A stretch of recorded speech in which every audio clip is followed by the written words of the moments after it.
It's the oldest of the great one-day classics. La Doyenne, Liège, Bastogne, Liège, Luc, Bastogne and Luc, for those on the other half of Belgium. Out to Bastogne, 10 classified climbs today, 253 kilometres. It's going to take its toll on the legs as we come in. It's one of those great races where one day and Grand Tour contenders mix. Here's the profile. First climb coming very early on. 8 of the climbs inside the last 90 kilometres though, and we find ourselves on the Côte de la Haute Levée. So 81.3 kilometres to go. Good afternoon wherever you're joining us throughout Europe. Good evening to those of you joining us down under in Australia and New Zealand. 40 seconds for a group that was 8 is down to 5. We've had Diego Lisi out there in the breakaway. Clément Chevrier as well, who's one of the riders dropped. Anthony Tourgier, former winner of the under-23 version of this Liège-Bastogne-Liège race. Cesare Benedetti there, Marco Minar, Matteo Montaguti, Otto Vergaarde and Rasmus Quade. Quade, one of those riders, dropped. It's been a fast start, a fast race so far, and Astana riding for Vincenzo Nibali today. They've been on the front doing a lot of work. Sean is a man who's ridden and won this race. Is it too early? Well, it's still 80 kilometres to go, and the most difficult, of course, have to come. And it's really in the final that this race decided. If you look at last year, we got to Saint-Nicolas, which was 5 kilometres to the finish, and there were 60 riders still left in the peloton. We can see here, there's a lot more than that here. There's 110, 20 riders maybe left. Difficult to eliminate riders, good weather conditions, and if you take it up with the team, a long way out. But I think it'll be short-lived for Astana. They're just taking control at this point. Stock-U, Haute Levée, it's an important part to get through this, and then I think they will just knock it off again, because we can see breakaway only 36 seconds, nothing to worry about. So they're just playing safe and keeping their main men, Nibali and Fuglsang, in real good position on front of peloton. What a race where racers of a one-day stock can mix with those who try to win the 3-week races. Unique characteristics. 5 of the breakaway riders remain. At the back here in the red, you've got Anthony Tourgier, just 21 years of age. He won the under-23 Liège-Bastogne-Liège last year, and he's already in the break here. Astana today riding for Vincenzo Nibali at the front, and my, what a team they have. They've had so many problems this week. Of course, it's provoked reactions on both for and against, mainly against, as is understandable, but they're here, they're racing, and they have Vincenzo Nibali attempting to win the race today. Fuglsang rides for them, Luis Leon, Sanchez, Scarponi, Taramai, Vanotti and Kanga. The back here wearing 207. For MTN Quebec, it's Daniel Tekla-Heinemer. Louis Meintjes will be the man for MTN Quebec today. But it's that Movistar jersey right at the back though, Rory Sutherland, riding probably for the team who has the big favourite for the race today, Sean. Alejandro Valverde has the form. It was his 35th birthday yesterday. 70 wins now with that Flèche Wallonne win on Wednesday for Movistar team. Only Miguel Indurain with 98 has more for that team. And whatever you think about Valverde, again, he's a man who polarises opinion. He's on form. We certainly can't deny that. No, and of course, Indurain, time trialing, he had a huge amount of victories in that discipline because he was so powerful. But Valverde, it's amazing. You know, last year he had a super season, and he's the man who finished second so many times in the big races. Flèche Wallonne, very impressive. You know, he just sat there on the front, waited for the moment when he wanted to take up the sprint on the real steep section up to the finish, and nobody was really able to, you know, contest him. So he's the man. I suppose you could say he's a step up from the rest here, but that can be a danger one as well, because everybody's going to watch him in the final, and he's going to have a difficult time controlling everybody, because I think we will see again this year a lot of riders in the final. Saint-Nicolas, there will be a lot of attacks, and to control situation to get the finish, that is going to be the difficult one to do. You mentioned Saint-Nicolas. Sean, 10 climbs classified in this race, over 4,000 metres of climbing, but also the distance is what makes this a monument. The fact that it's an old race, it's a race that's above 250 kilometres. There's a lot of guys that jump out from the start list and say, oh, they could be a right winner here, but it's about experience, as you well know, and again, the distance can be a real killer. Yes, well, the distance, of course, always in the classics when you go to the 250 kilometres, 253 exactly today. And we talk about the 10 climbs that has to be got over, but there's a lot of other ones in there as well that are not categorised, and they are energy sapping. And as you go through, we see two guys here just having a little bit of difficulty. Top Vlaanderen and Valois with a bit of a problem. Plenty of spectators on either side of the road, and this is one of the classic enduring images of Liège, Bastogne, Liège. Nasty showers of rain forecast for later on today, and just look at this. 36 seconds, they're keeping them nice and controlled at the minute. Steep climbs, and the difference between this race and the ones we've had over the last 7 days, Sean, Flèche Wallonne and of course Amstel Gold, the length of the climbs as well, aren't they? Yes, well, the longer climbs here, much longer than we have in the Flèche Wallonne. And I think also there's a lot more climbs. We just mentioned before, we see the two guys from Top Sport Flandre, they're having a bit of difficulty. There's an awful lot of climbs in here which should be categorised. If you really went out and to pick out all the climbs that should be categorised, you could double that number to 20. And I have ridden there many times. I've ridden a sportive event there, and it's when you go back, after being out of competition for a number of years, then you realise how difficult this terrain is, and that is the killer here. And it's the final as well. When you get to Côte de Saint-Nicolas, Roche or Fauchon, Côte de la Redoute, that's where it really gets heated up. But again, when you look at the distance between the climbs, there's 11 kilometres, 15 kilometres between the climbs in the end, and that gives a bit of time to recover for a lot of riders who maybe are feeling a little bit. And that is the reason last year we had a lot of riders, and it seems to be the case now, more and more riders at a better level, fitter, they're able to go into the final, and you get a lot of riders in the very final of this one. And that is a complicated situation when you get a lot of riders. Teams, when you look down to the list of teams, of course, there's some teams there who have 3 riders capable of winning, certainly this one today. And tactic wise, you have to to calculate it very well. Astana and Katusha, the two teams with some of the big favourites looking to calculate the best. You've got Tinkoff Saxo behind. Tinkoff Saxo riding away as we see Astana still putting the pressure on here. Fuglsang's been looking good recently. We've had Luis Leon Sanchez riding hard as well. And that gap at 39 seconds. Interesting to see the tactic today, because Vincenzo Nibali has said that he wants a really, really hard race today.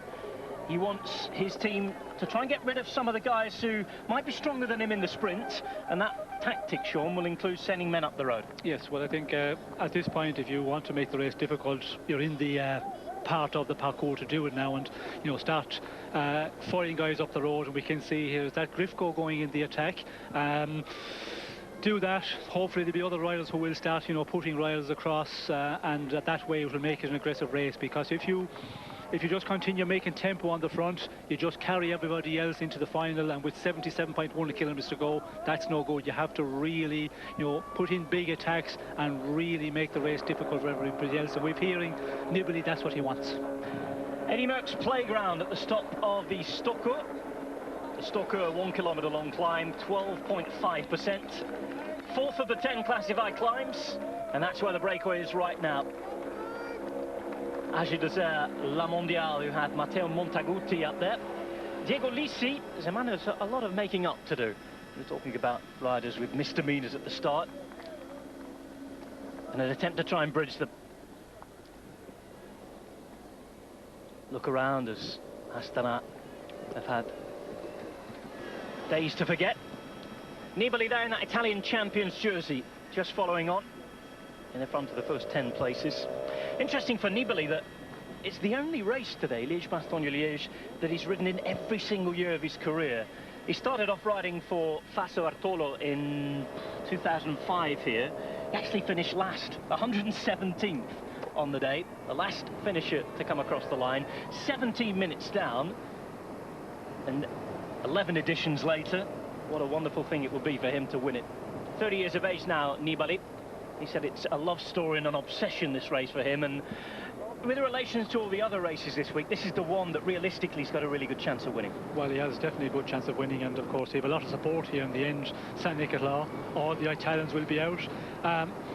If he doesn't work out, if he doesn't do a good ride, he can't use the excuse that he doesn't know the route after riding it so many times.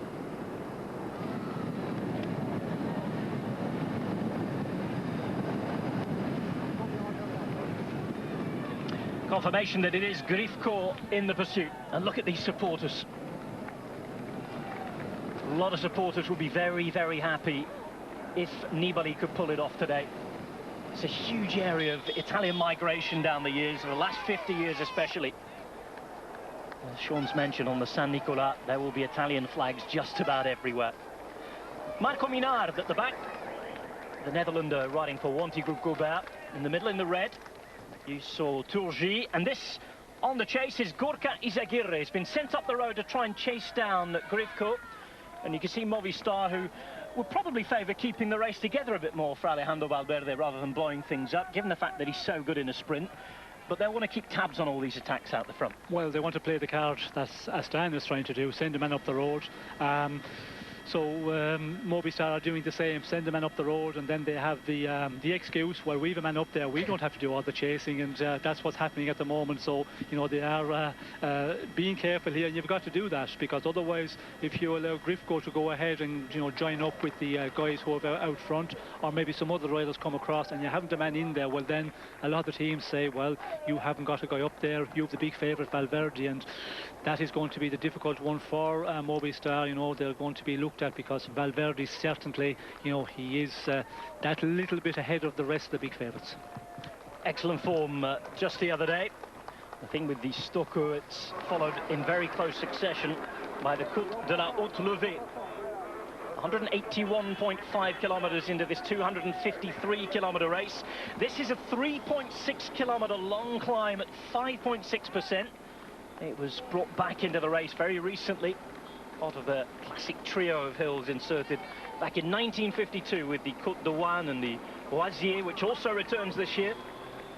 Longest climb out there as well, apart from the Oisier. The next two climbs, if you're filling it in the legs after almost 200 kilometres here, Sean, as we see a bit of reorganisation, this is what you were talking about a minute ago, who takes over, who does the work here, and with the long climbs to come, I think you're going to see the shape and look of the peloton change. Well, I think the trapdoor rear end of peloton, we will see that open a lot on this climb, the Haute Levée, and now we can see Katusha are the ones who have got to chase, and of course they are the other big team. When you look at the list of riders, the list of teams, Katusha, definitely they have a number of cars to play, and of course Rodriguez, Caruso, Moreno, very important, and you know, they are controlling the situation, as we can see Ulrika putting a man in the attack also. And this is the point now that the teams are going to start getting nervous. You know, we cannot miss out here. Team directors in the ear of the riders, come on now guys, careful, you cannot leave, you know, the big teams, firemen up the road. We have to have one there as well, otherwise we are going to have to control the situation, and that's what the teams doesn't want to do with over 70 kilometres to go. Well, young Simon Yates has been given an opportunity to ride for Orica Greenedge today. Simon Gerrans is the leader in the team, but they also have Esteban Chavez as well, Luke Durbridge, Dow Olympian Peter Weining. There's Denyek Stibar leading up this chase group, and the peloton breaking into all sorts of different groups at the minute. In the meantime, this is Tim Wellens. Tim Wellens looking like he's out the back here, and that's not good news, and it's a big surprise.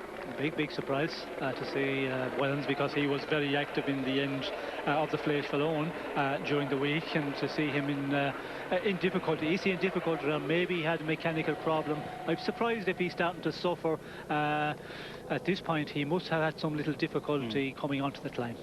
Tim Wellens, the climber, has really shown his true quality colours over the last 18 months or so. We saw it last year in the Giro d'Italia. Talking of all things Giro, there's Montaguti at the front in the brown, white, blue jersey of Age des Ailes Mondial, the French team. Different chasing groups then developing. Really interesting section in the race. We've had the morning breakaway, we've had 8 riders out there, and this, Sean, is where the first tactical cards are played now. Yes, well, it's always been the case in this point of the race. You know, when you go to this Stocco, Haute Levée, always very nervous before. The 15 kilometres leading into these climbs, these 2 climbs, it's always very nervous, very fast racing. We did see, as we came on air, it was Astana who were controlling the situation, and you can be guaranteed there was a lot of teams very active on the front. And when you get over this one, if there's a breakaway at the top of the Haute Levée, 20-30 seconds advantage, well then it's a danger point, because there's a long way to the next climb. Astana have got lots of bodies in the second chasing group. They're going to send another one up there with Vincenzo Nibali, with just one more teammate in the peloton with him. Katusha sending bodies up there as well. Remember, they're riding for Joaquim Rodriguez, winner of 2 stages in the overall in the Tour of the Basque Country. There's Michele Scarponi. course, just ahead of him, Diego Ulissi. Stibar just behind as well. Yates in this front group. Looking back now to Tim Wellens. Now, what's been the problem here for Tim Wellens?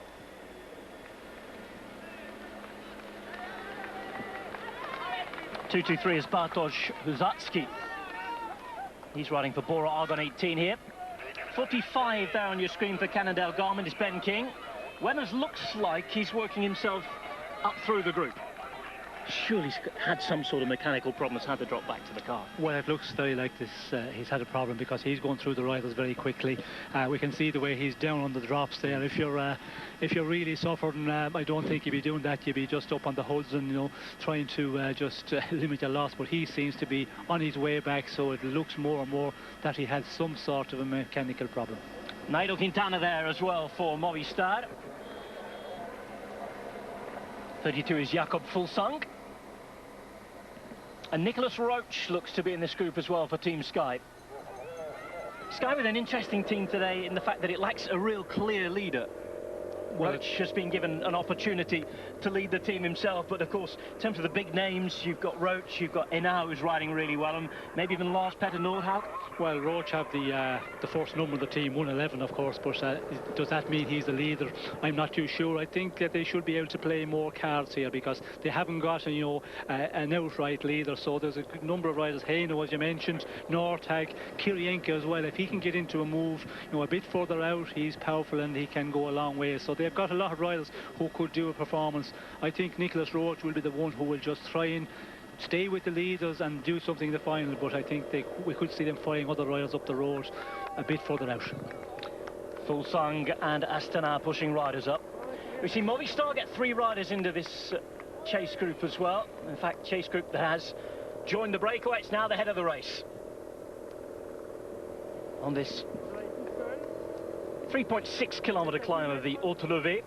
Not quite as steep at all as the Stocker, but it's more the distance that wears you down here. 72 k's remaining. It's dry now. 17 degrees out there on the roads in Belgium. Race that leaves Liège in the morning, heads out to Bastogne. You're already well on our way back now, and we'll finish in Ons, which is the province of Liège. Now, BMC came into this race with their main man, Philippe Gilbert, nursing an injury after a crash at Flèche-Wallonne on Wednesday. There's Alejandro Valverde on the right-hand side, and there is Philippe Gilbert. Supposedly only able to produce 500 watts yesterday. He reckons he needs 1,200 on that final climb to win the race. Sean, when you're injured, how much of a role does adrenaline play when you're back in a race? Do you think that he could just pedal through the pain today? Well, sometimes when you get into the race, and as we know, Gilbert, he's able to do the big distance. He can get better as the race go on. But other times, you know, you can really start suffering. So if he's not at his best, well, it's going to be a real difficult one for him. We can see him there. He looked to be fighting a bit in that line of riders there, not looking comfortable at this moment. And, you know, with this distance from the finish, still over 70 kilometres, for me, Gilbert not looking as comfortable as I would like to see.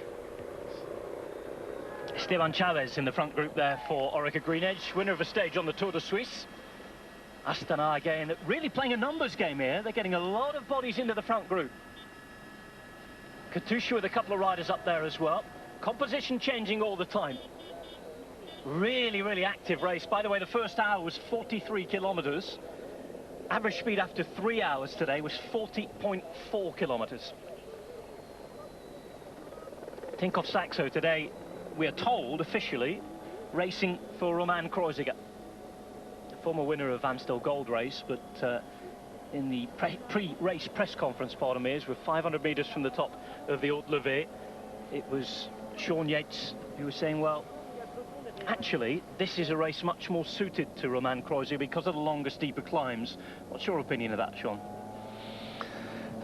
Well, I think Kreuziger is a rider that can, you know, get over the both sorts of climbs. If you look at an Amstel Gold, he's able to do that. Of course, he's a past winner, the shorter ones, the steeper ones, but he can get the long ones as well. You know, we see him in the big tours. He can, you know, go a long ways in the big climbs with the real good climbers. So he is a rider who can, you know, manage both sorts of races. Compositions changing all the time. 17, there's Rory Sutherland. 237, our first sighting of Team Rompot Oranje peloton. That's Mike Terpstra, Nicky Terpstra's brother. And 1-3-4, there's Maxime Mederain of Team Europe Cup. 2-3-4, Patrick Conrad. Not so far from Spa. The circuit de Francorchamps. Motor racing, big sport in this part of the world as well. And there you can see the hills of the Ardennes region. Certainly a lot more pretty than the industrial area we're heading back into in Liège. 82 chasing is Manuel Boiro. He's had good form recently. We're off for a quick break. See you in a moment.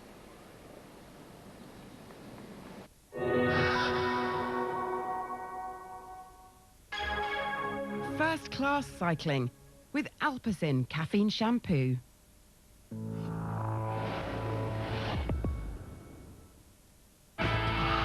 Last summer, Yorkshire wowed the world. This could be the Alps. Now, Sir Bradley Wiggins and his new team join a host of the world's best in the inaugural Tour de Yorkshire. Yorkshire, you've done proud. Friday, 2:30 p.m, live on British Eurosport 2 HD.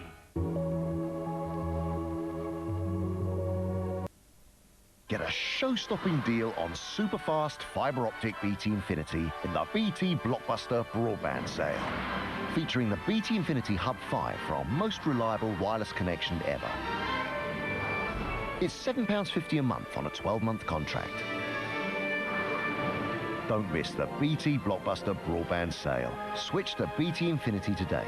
Call 0800 080 060 or visit bt.com/sale.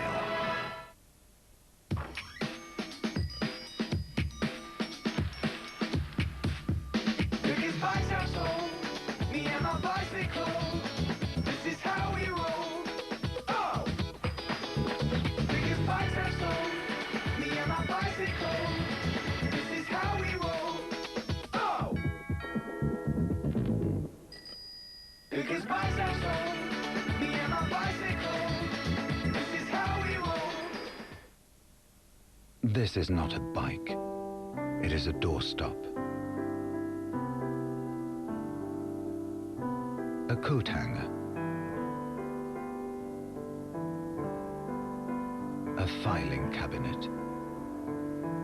Trade in your old banger and get up to £250 off a shiny new bike from our huge range of famous brands. This is a bike.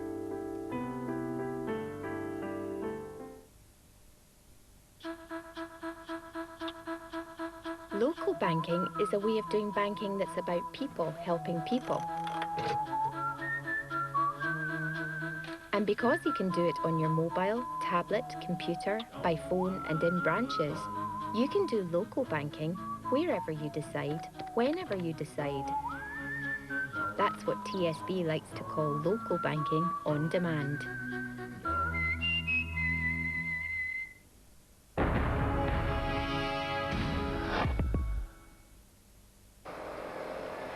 .26 seconds for the group at the front of the race. Scaraponi's up there, as is Kangat for Astana. We're watching Timwell and Sear towards the back. We've seen Chavez at the front as well. He's developing and evolving all the time. It's a really interesting watch at the minute. Before we get back to it, though, we go inside Tinkoff Saxo.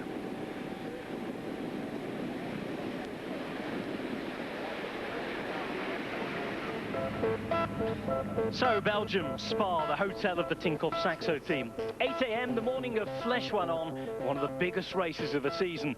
Mechanics of the team already hard at work, along with the soigneurs. Here's Luis Gomez. I prepare the car for the race. I put all the spare bikes in the car and spare wheels. 2 hours before the start, the team leaves its hotel to go to the start of the race. Traditional team presentation, riders meeting their former teammate Nicolas Roche. And it's the 80th edition of Flèche Wallonne. Yeah. You right?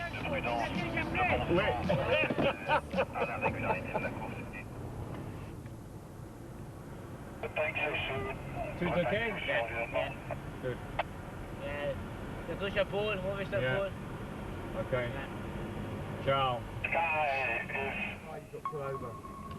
43 kilometres for the finish line when Rafał Majka, the leader of the team, needs to change his bike with a mechanical problem. Okay, we're here.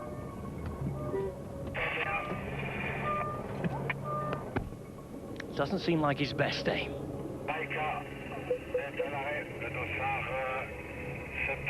the number 71. Come on, Rafa, come on. For a mechanical.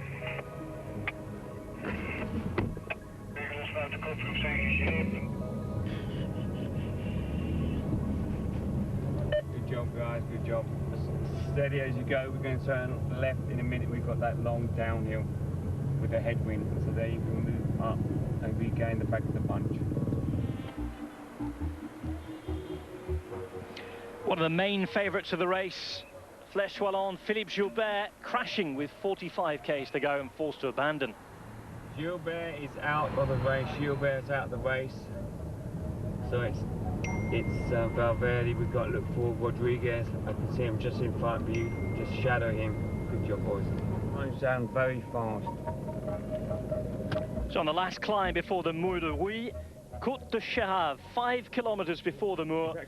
Sean Yates, he's one of his riders on the TV. Huh? Chris Anker in the front. Is it Chris Anker or Roman? I don't see well. The Danish rider, though, is soon dropped. Final climb, the Mur de Huy, 1.3 kilometres to the finish, an average of 9.6%, and Romain Kreuziger in the front group. You're almost there. Come on, guys, fight all the way to the line, fight all the way to the line. Come on, Roman, come on. Is it Roman or Robert? Roman, come on. In the last 100 metres, Kreuziger's in the front group with all the best riders and in the mix for the win. But in the final metres, he can't follow the very best. 5 seconds behind, he crosses in 11th place. Valverde takes the win, his second Flèche in a row. We had some bad luck, tough race, good effort. I think Roman was 11th, which is, coming into the race, is what I expected more or less from him. I'm not sure about what position he was in, but obviously it was disappointing that Rafa was not able to give it his best shot and you know, see exactly how good he is. I mean, I've yet to speak to him, but obviously that crash and the change of bikes and having to ride Robin's bike for a few kilometres did not help him at all. So no Flèche Wallonne luck for Tinkoff Saxo. Perhaps today, though, at Liège, Bastogne, Liège, we'll see another face of them.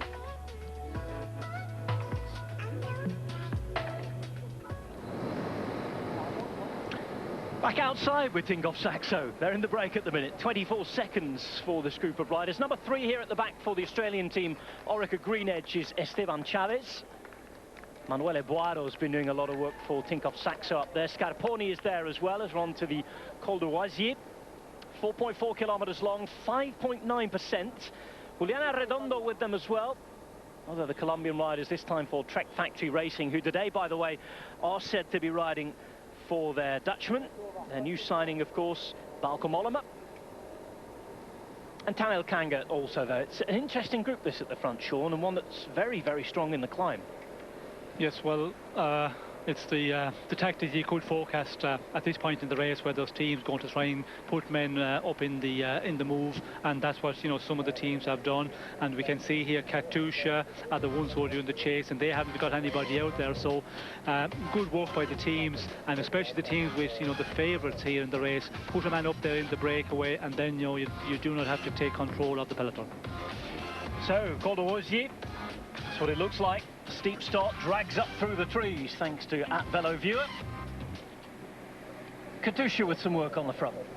Katusha and other of these teams that have come here, Sean, with an extraordinarily strong lineup. They've got Joaquim Rodriguez in form as Astana continue to push on here.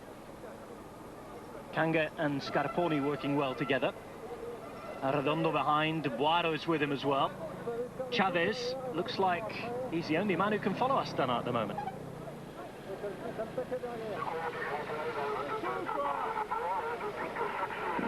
Longest climb out here, this one, Sean, Noisier, coming hot on the heels of Haute-Levée.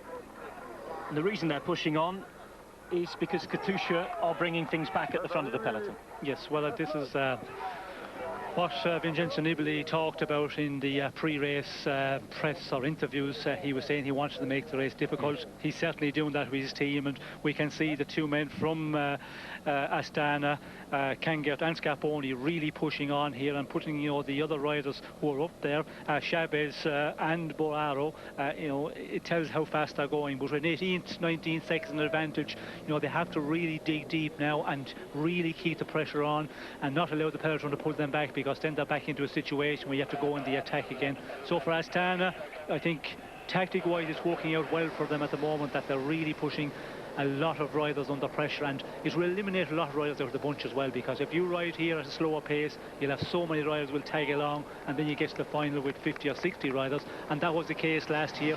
Nibali mentioned that they came to San Nicolò last year with 60 riders, and that's what they don't want to see again today. On the San Nicolò this year, there could be rain as well. That's something that he wants to see, because he goes well in the poor weather. There is Manuele Boara at the back wearing the fluorescent yellow. But yeah, bad weather forecast for around about 4 p.m. That will be 3 p.m. if you're watching in the United Kingdom and Republic of Ireland. Right in the final part of the race. Cesare Benedetti in the breakaway earlier on today. He was actually in a break in the Giro del Trentino as well this week. Apologised to all of his fans that it had taken him till April to get out in a breakaway. Did his best to stay out there for the cameras on that day, though. And Tanel Kanga is doing his best to pull Scarponi, and by virtue of being a passenger, Chavez with him as well. And Scarponi could be a dangerous figure here.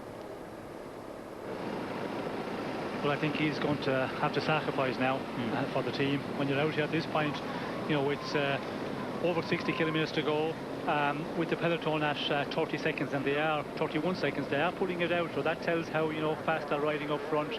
But again, you know, it's a big ask for riders to be able to hold out with just, you know, 3 of them up front. And we see Chavez, he's just, you know, tagging along for the moment, because at the rate they're going, he doesn't want to commit and start riding as well. He's just leaving the 2 Astana riders do all the work on the front.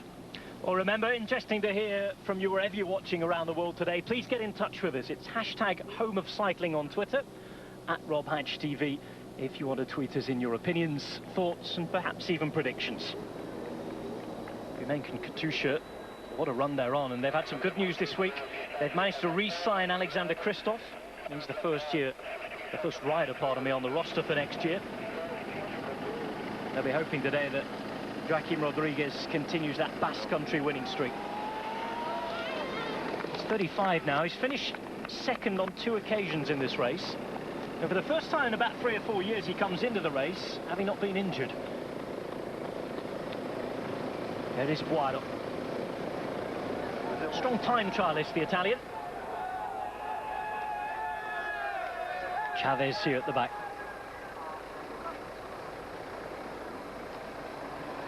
Breakthrough win for him did come in the Tour de Suisse last year on one of the mountain stages towards the end. Along with the Yates brothers, he's part of a selection of really good climbers that are in Orica Green Edge colours to develop at the moment. Interesting to see how he gets on in the latter part of this race here. Working hard for Simon Gerrans today. Gerrans the winner last year, of course. Going to return to the Giro d'Italia for only the 2nd time in his career this year. Previous stage winner there, he was in Cervelo test team colours when he won a stage back in 2009. There's another man expected to go to the Giro, Michele Scarponi. Well, back on Gerrans and Orica Green Edge, he could become the first rider in 17 years to win Liège, Bastogne, Liège back-to-back. Michele Bartoli was the last to achieve that feat. He's had a difficult year as Gerrans. He's had the broken shoulder, broken collarbone and elbow. How do you think he's going? I think it's going to be difficult for him. We haven't seen him really, you know, going as well as we'd like him to be for a very difficult classic like Bastogne Liège. Last year he was in, you know, excellent form leading up to it and really rode a brilliant race. Tactically he just followed, and that's what you know, that's all you've got to do if you're like a Gerrans who can win in a sprint, and that's what he done last year in the sprint into Ons. But this year I'm afraid that the distance and the race we have as well, aggressive racing here, is going to be difficult for him to be competitive when we get to Côte de Saint-Nicolas and the final number of kilometres up to the finish in Ons. Ryan Taramaya on your screen on the left hand side. There's Jose Joaquin Rojas, Alejandro Valverde on the left, Nairo Quintana along with him, and there's Enrico Gasparotto, winner of Amstel Gold in 2012. He was third that year here, and there's Nicholas Roach as well. Rafał Majka, who we saw the little insert on a moment ago, and Matthias Frank. One we haven't really talked about yet, the rainbow jersey wearer, Michał Kwiatkowski, who showed good form a week ago. He won Amstel Gold really well. And of course, well, I think when you look at the list of riders, as I mentioned earlier, like I was going through the start list, and there's so many riders in here that you could see in the final. Although it's changing a bit now, the way the race is very aggressive, we can see they're racing at such a fast rate already, over 70 kilometres out, and this is going to take effect on a much more riders. But when you look at Quick Step, for example, Kwiatkowski, Alaphilippe is really in good shape, Stybar as well. I'm a little bit concerned about Stybar in the final. That will be a bit too difficult for him, but there's a lot of teams with, you know, 2-3 riders capable of being in the final and winning here.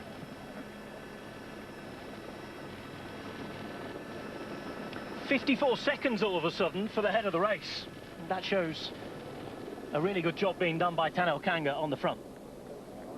Well, they're really more from here. You know, the two men from Astana are giving us close to their 100%, and that's what they've got to do, you know, to create the gap, and they're doing it very well. 55 seconds, you know, considering the way the front of the peloton here with Katusha riding, the rear end of the peloton as well, we have seen there's a lot of riders getting shed out, and you know, the race is really going fast at this point. And you know, this is a very difficult section uphill here, a long climb, as we see, Roussier, a very difficult climb, and yes, Astana are really blowing the race apart to an extent at the moment. Michele Scarponi's taken over at the front. It was Kanga doing a job. Scarponi settling into his rhythm now. And Sean, you're exactly right. He's giving his all for Nibali and the team today. I just mentioned it briefly earlier on, but this is a very big area of Italian immigration down the years. There are a lot of Wallons in this part of Belgium who have Italian heritage. I remember coming over to commentate a football match a few years ago, and there were 40,000 Italians for a home match in inverted commas. It was an incredible sight in Liège. And today there will be plenty on the Côte de Saint-Nicolas. This is the chasing group that is around 30 seconds behind those three at the front. 35 seconds to be exact. Boiro and Arredondo. Boiro's the man at the back in Tinkoff Saxo colours. Arredondo, probably the smallest man in the professional peloton at the minute.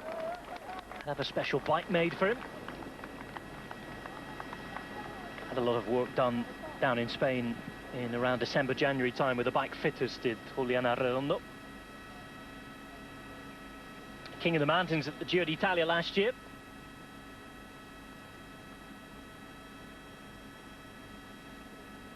Inside 60 kilometres to go now on Liège-Bastogne-Liège, the 101st edition of this great race. Over the top of the latest climb, and that is the Oisier done and dusted for the three in the break. Esteban Chavez here. So next up, the Maquisard. That's a 2.5 kilometre climb. Comes up in around 12-13 kilometres time. Then you've got the La Redoute, Rochefort-Faucon, and then after that, the Saint-Nicolas.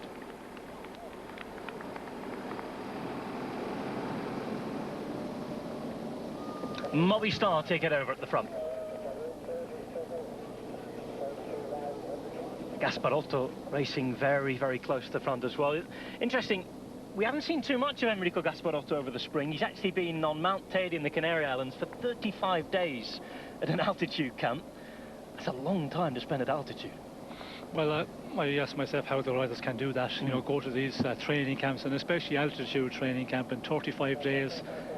it's an enormous amount of time, and you know, to be able to do that. But it seems to be the way the riders prepare, more so for the big tours we've here in the past, where, you know, Froome, Bradley Wiggins, all of the big tour riders, when they prepare, and they do a lot of that. But to have to do it for a classic, you know, for the Ardennes Classics, if you have to do it for that, I think it's a bit long. Absolutely nothing at the top of that mountain apart from a hotel. We're off for a quick break. See you in a minute here on Liège, Bastogne, Liège. Keep it the home of cycling.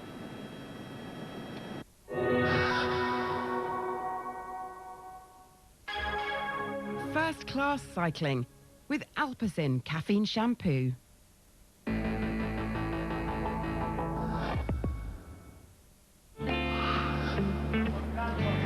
The clay court season is short, so every opportunity counts. It's about building up a game that can unlock Roland Garros. ATP Estoril, tomorrow, live on British Eurosport 2.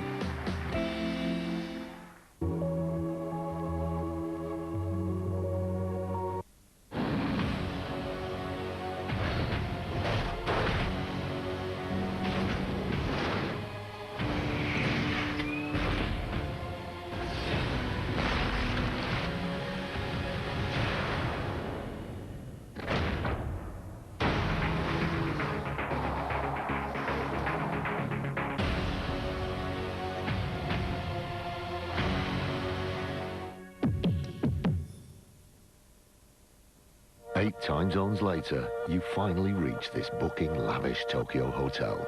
And so does jet lag. Whoa.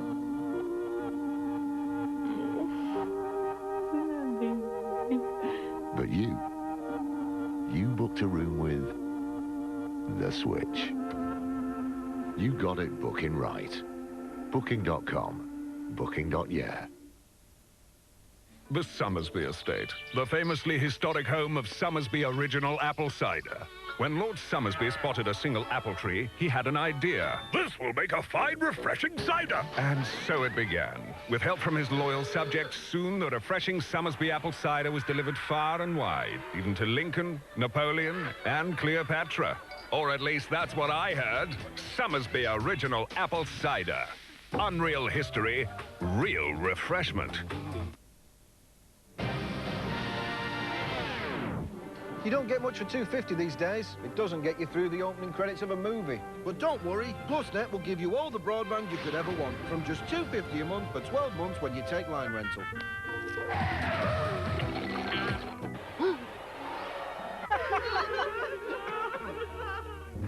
Get unlimited broadband from just $2.50 a month. Call 0800 028 8888 now. PlusNet will do you proud. Local banking is a way of doing banking that's about people helping people. And because you can do it on your mobile, tablet, computer, by phone and in branches, you can do local banking wherever you decide, whenever you decide. That's what TSB likes to call local banking on demand.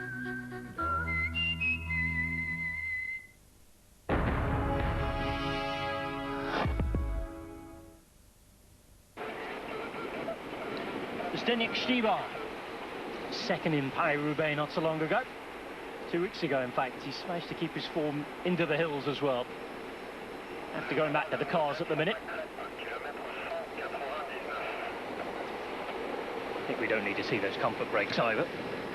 201 is Steve Cummings at the back. Movistar riding at the front. It seems to be Astana versus Movistar at the minute, Sean. We've got two Astana riders up the front. Kanga and Scaraponi riding really, really strongly. They've got a minute and 1 ahead of the peloton. Astana trying to wear down Movistar and Alejandro Valverde. Yes, well, unfortunately for Movistar, they didn't get a man into the breaker. We see Izaguri trying to get across earlier when the forced attacks happened, but after that they did not put somebody across, and I think they will regret that a bit, because here, you know, they have to take control of peloton now, and that is going to, you know, be a big task for them to close it down, because a minute advantage. We see Scarponi and Kanga up front, they're really pushing on, but also Chavez, Esteban Chavez from Orica, he's riding as well up front. I'm surprised at that, because, you know, he's a rider that wouldn't have a lot of experience in the long distance classics, the 250-kilometre races, but he is all this must be from Orica that you can ride with the two Astana guys up front, and they're really pushing on. Unfortunately for the other two men, Boraro and Arredondo, you know, if we had 5 men up here, this would be a very dangerous group, because over a minute all the time, what would it be if we had 5 up front riding on? It could be the break, the winning break of the race. Certainly with Boado on the flatter downhill sections, as well as, okay, he's not quite as strong in the time trial as he used to be, but he's a really, really strong rider, and he's probably at the moment got the strongest form we've seen him have in the last couple of years. 1 minute and 5, and the gap continues to go up.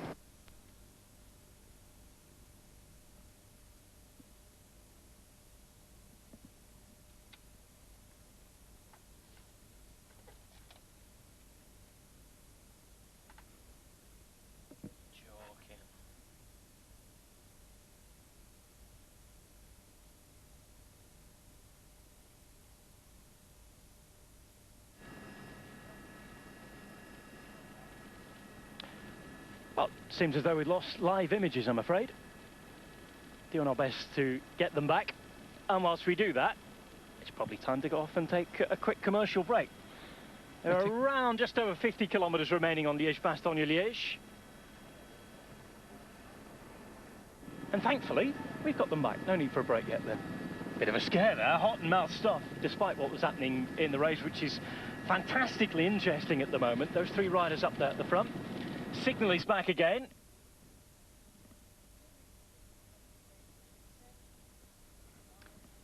Time to go for a quick break. See you in a minute on Liège, Bastogne, Liège.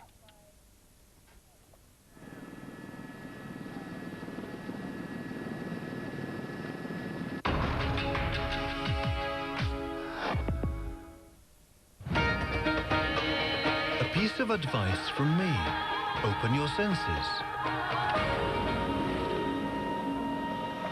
Enjoy the unique, breathtaking nature and the many landmarks.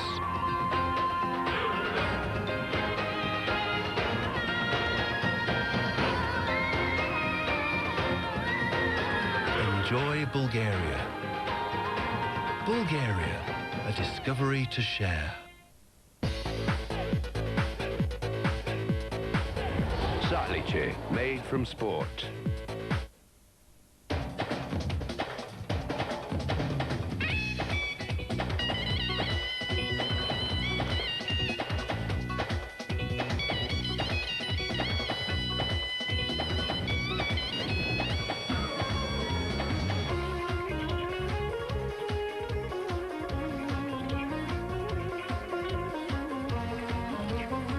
Tour de Azerbaijan. Moving ahead.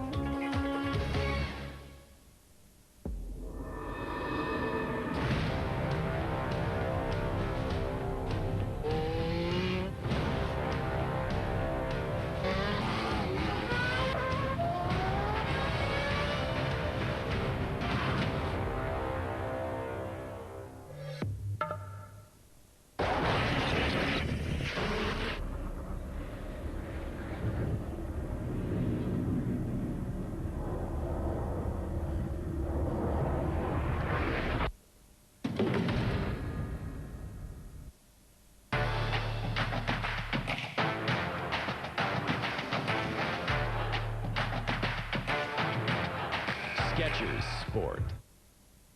Give me just a little more time, and now love will surely grow.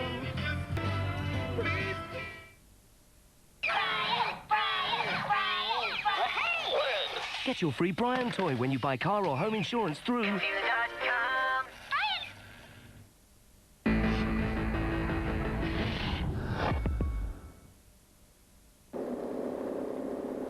We have pictures again. In the meantime, Julian Arredondo looks cooked. Boado attempting to ride on. The peloton coming up from behind. Ethics Quickstep now adding a little bit of power into the chase alongside Movistar. That's because of the growing danger of the group of Astana riders alongside Esteban Chevas up front. By the way, with the power outing, it sounds as though somebody pulled the wrong plug out in the TV compound. The picture's going out for the whole world, so it wasn't a Eurosport-specific problem. So apologies again on behalf of our host broadcasters for that very brief loss of pictures. But thankfully we're back here now, and this is the situation in the race up front. Sean Kelly just before the break was lamenting the fact that it's not a five-man group because it would have been extremely strong. It's going really well as it is. Kanga, Scarponi and Chavez riding as well. Yes, well, they're working well together up front, the three, and they are holding that advantage around the minute. We're hearing a little bit over. But for the two chasers, unfortunately, Boaro and Arredondo on that climb of Rossier, the pace was a bit too hot, set by the Astana riders, and were not able to just hold on. And if it had been a five-man group, well then it would be a much more difficult one to control. What we see now is Ethics Quickstep have joined up with Alexander Valverde's team, Movistar, and they are setting the pace. So of course Ethics Quickstep have a number of men in here capable of winning, as we mentioned earlier on. Mikhail Kwiatkowski, one of the big favourites, Alaphilippe, Steve Barrow. So they have three riders, so yeah, they cannot allow this break to pull out a minute and a half or 2 minutes, because then it gets really dangerous, and it could be a danger one to try and close that down in the end. This is an interesting image. Still quite a big number of bodies in the peloton behind, and you expect now if this pace continues and the pulling continues as the hills calm and go, that number's going to reduce itself quite dramatically in the peloton. Yes, well, it will. As we have the chase on the front, there'll be no let up now from this point on, and we're coming to 46 Mishkar climb, so we're coming to about 48 kilometers from the finish, and that is a long ways out. And of course it has been going on since we came over the Côte de Stockeux, Côte de Haute-Levée. The pace have been really fast, and there's still 60 riders, but you can imagine if this wasn't as aggressive the racing, well then there would be 80-90 riders in this peloton. But it is going to take effect of a lot of riders in the final, because racing very, very fast from a long ways out. Col du Maquisard then, and we've got the kilometres to go graphic back. That means that Sean's probably just unplugged his iPhone, or the thing that was using the power. Not sure what it was, but we're back with 1 minute and 2.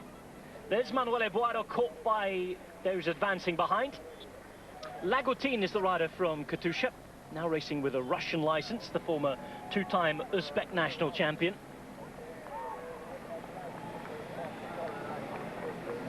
Movistar have been doing a good job as well.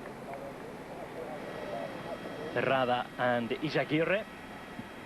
And we've seen Jose Joaquim Rojas right at the side of Alejandro Valverde alongside Nairo Quintana.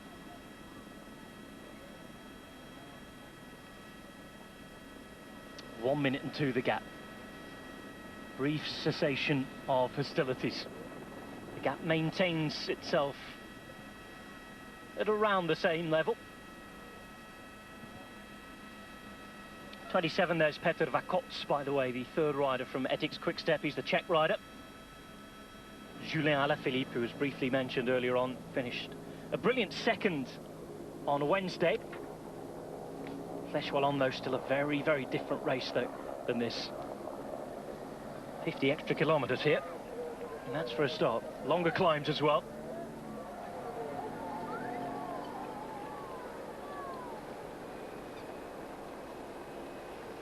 Kanga takes over. Just another bit of an evidence there, a bit of proof that Chavez is doing his turns.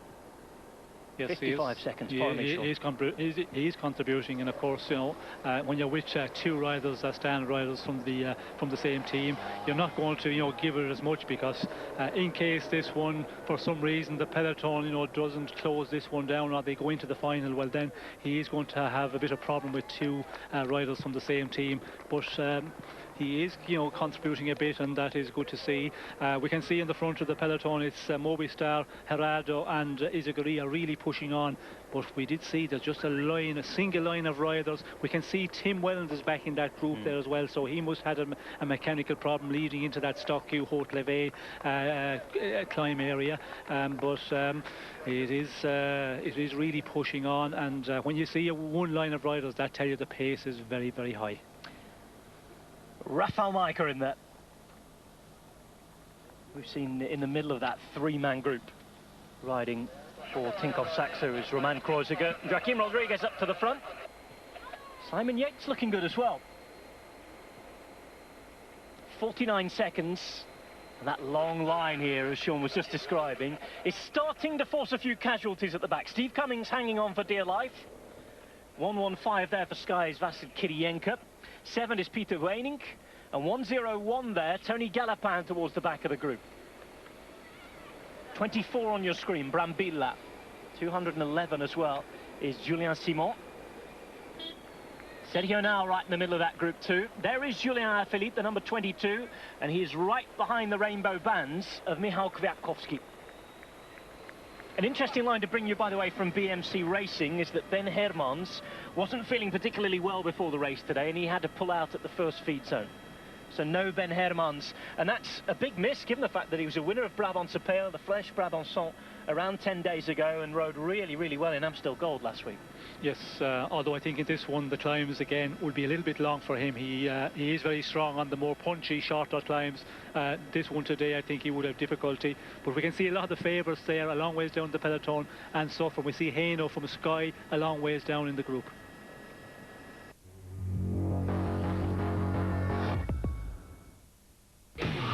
8,000 RPM. This is it. Here we go. 600 brake horsepower. These guys mean business. 0 to 60 in 1.9 seconds. Incredible. Serious power. Serious entertainment. What a finish! The FIA World Rallycross Championship, round 1 from Montalegre. Tonight, 6 p.m. on British Eurosport HD.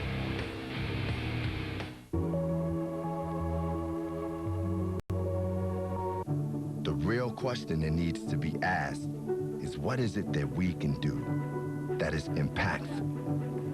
What the cloud enables is computing to empower cancer researchers. It used to take 2 weeks to sequence and analyze a genome. With the Microsoft Cloud, we can analyze 100 per day. Whatever I can do to help compute a cure for cancer, that's what I'd like to do.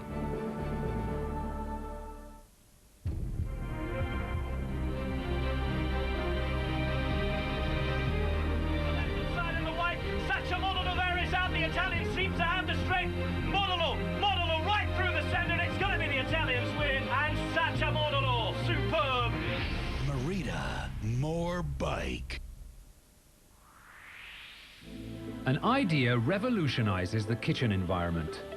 Bora, the new cooktop extractor. Effective and silent. A revolution. Bora.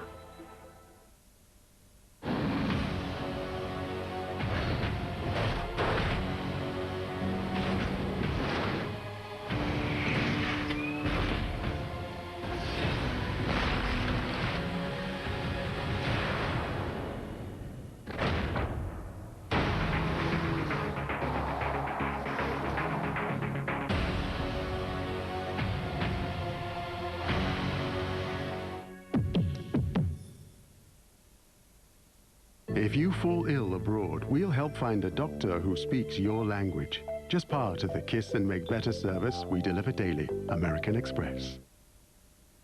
This is not a bike. It is a doorstop. A coat hanger. A filing cabinet. Trade in your old banger and get up to £250 off a shiny new bike from our huge range of famous brands. This is a bike.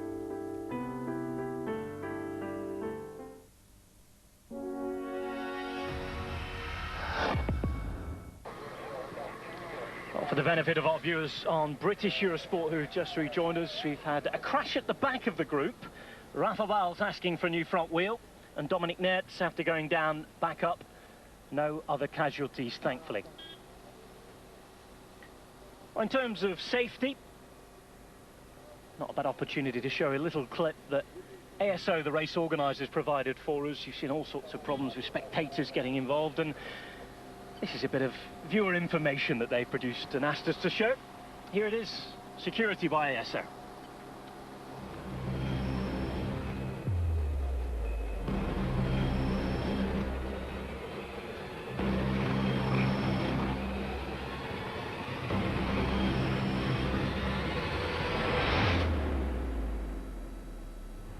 Respeten a los corredores. Protect your children. Respecteer onze inspanningen. Bescherm uw kinderen. Respectez nos efforts. Rispetta i corridori. Respeten sus hijos. Protégez vos enfants. Bitte respektiert unsere Leistungen. Chroń swoje dzieci. Respect our efforts. Proteggi due bambini. Uszanuj nasze zmagania. Bitte pass auf eure Kinder auf.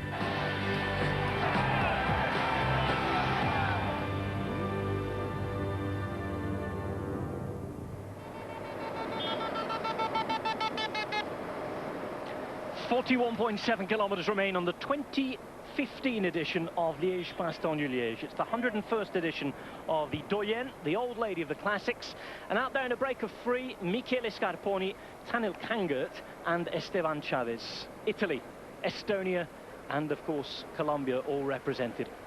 Kazakhstan and Australia, if you count the teams as well. 41 seconds, and the reaction behind has been steady. Movistar, Katusha, Ethics Quickstep, all using up men at the front to string things out, Sean, behind.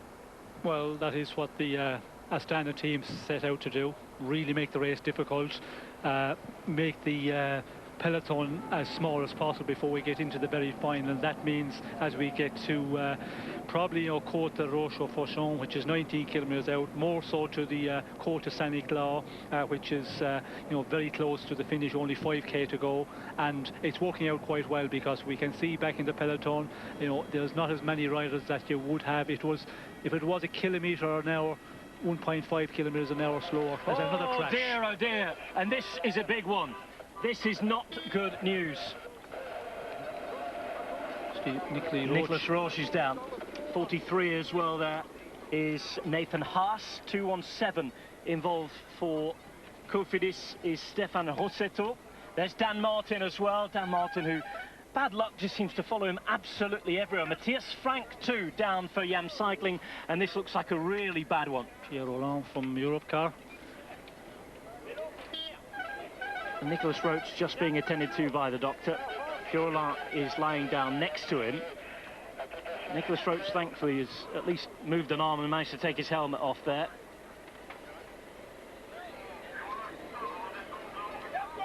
Frank Schleck involved. Simon Gerrans involved as well. Quite a few of the big favourites taken out here. A couple of riders from Lotto and El Jumbo, the only World Tour team without a win this year. More bad luck follows them around. 96 looks like José Serpa Perez, and Simon Gerrans, the man with number 1 on his back. Back on his bike, but not looking good.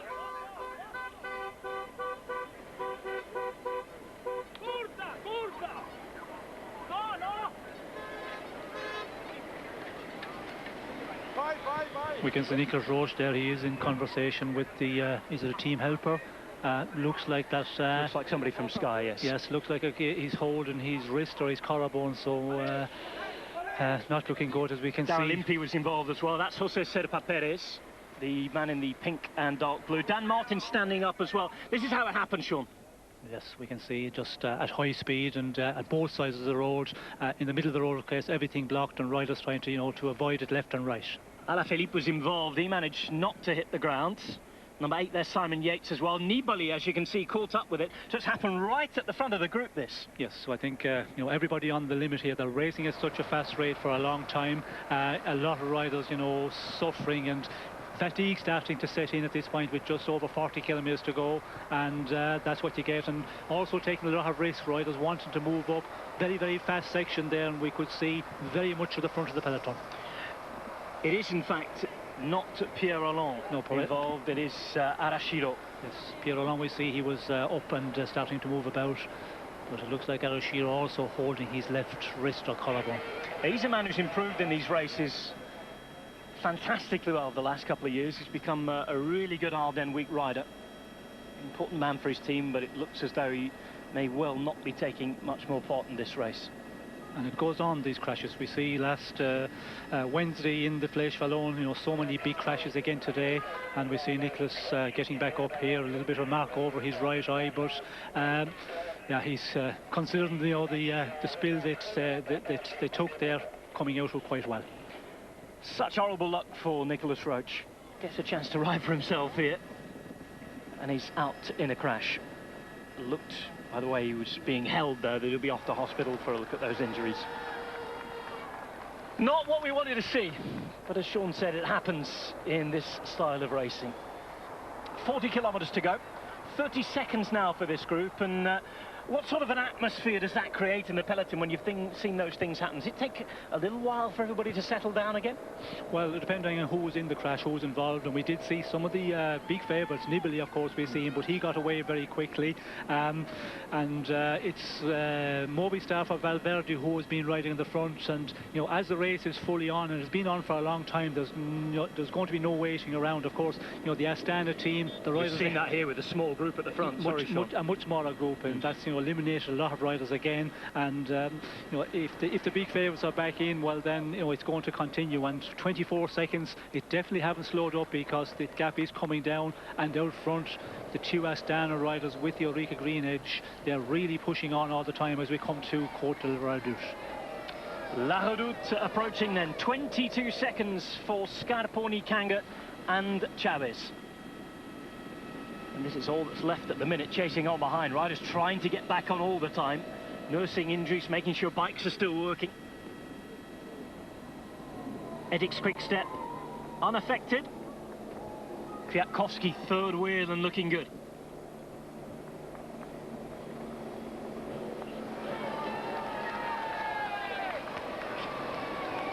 Underneath Côte de la Redoute, 2 kilometres at 8.9%. Not as important as it used to be in this race, with the race no longer finishing in Liège itself.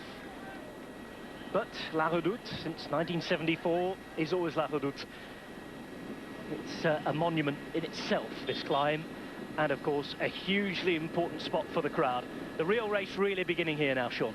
Yes, well, it's always you know, a very important part, although in past years it was more important because it was closer to the finish. But again, it's going to be equally as important here now, with the race really aggressive out front, as we see. Ethics with 3 men at the front. Yes, Ethics pushing on here, and there is that Maxime Bouet, the rider from that changed over to Ethics Quickstep this year from AG2 All Mondial, and he's really pushing on. We can see, you know, the pace very, very high at the moment. Pace high, even up the front as well, but how much do they have left? The gap going down all the time. Kanga it is, wearing 39 at the front. Just relieved Scarponi as Chavez moves up into the middle, the man with number 3 on his back. And already the caravans are there. The barbecues will have been going all day, and the beers will have been cracked open a long time ago. In the meantime, shakes of the head for Simon Gerrans. It's not happening for him today. No, we did see him there. He took him a good while to get moving, and if you had any delay at all at that crash, well then to get back in, because it just hadn't knocked off the pace up front, and anybody that, you know, lost any more than 15 seconds at the crash, to get back in there, unless your teammates, you know, coming back for you, it's impossible. And Simon Gerrans, we see him, he moved away from that crash quite a bit down. So Joaquim Rodriguez, is he still? Oh, we've had another crash, and this time it's another problem for Ulrika Green Edge. Simon Gerrans yet again on the ground. Well, he can't buy a bit of luck, this man, this year. He's had a broken shoulder, he's had a broken elbow, and he's on the ground for a second time in about 5 minutes. And how did that happen? I asked myself the question, because he did say to the car, you know, it's pretty much over. Did he get pushed over by cars coming by? I'd not be surprised if it was the case, because Gerrans, you know, experienced rider. I'd be surprised if he crashed of his own mistake. I would say it could be in the car or motorbike that clipped him. Louis Meintjes for MTN Quebec. South African star won the Settimana Coppe Bartoli. He's a very, very classy climber. He'll want to make his mark on this race, and with a reduced peloton, all sorts going on in the race, confusion. If you make a move, it might just be your day, Sean, if you have the legs today. Well, I'd not be encouraging riders to make the move this early, because you know, with the big favourites here, still with 35 kilometres to go, I would just follow for the moment and wait for a better opportunity, because if you try and go alone here, well, it's a long, long ways out. But you just sit there and wait, and if there's other attacks, of course, then you follow with them, and if the other teams start firing riders after the Côte de la Redoute again, then you go with. Scarponi and Chavez left. Kanga is about to be retaken by the peloton. Look at these crowds on the left-hand side. Don't think it's warm enough for that. All the graffiti for Philippe Gilbert all the way to the top, the local hero. 118 is Konstantin Sitsov for Sky at the front. 151 Warren Balgi still there as well. Kreuziger's there, as is Gasparotto. Meinke's into the left-hand side. Joaquim Rodriguez still involved as well, as is Caruso. Katusha looking really strong, in fact. Philippe Gilbert still in this group, alongside Vincenzo Nibali. Movistar with 4 or 5 bodies there as well. So Kanga retaken. Getting a few treats from Australia. Of course, not at all a happy few minutes for Australian fans, but stick with us because Orica Green Edge still have a man in the break for the time being. Simon Gerrans having a bit of a nightmare.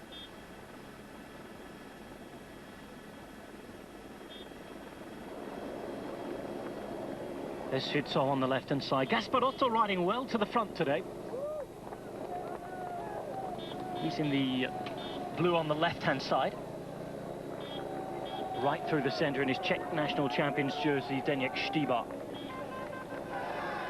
Astana still well represented. We go for the Wallon flags towards the top. The red and yellow.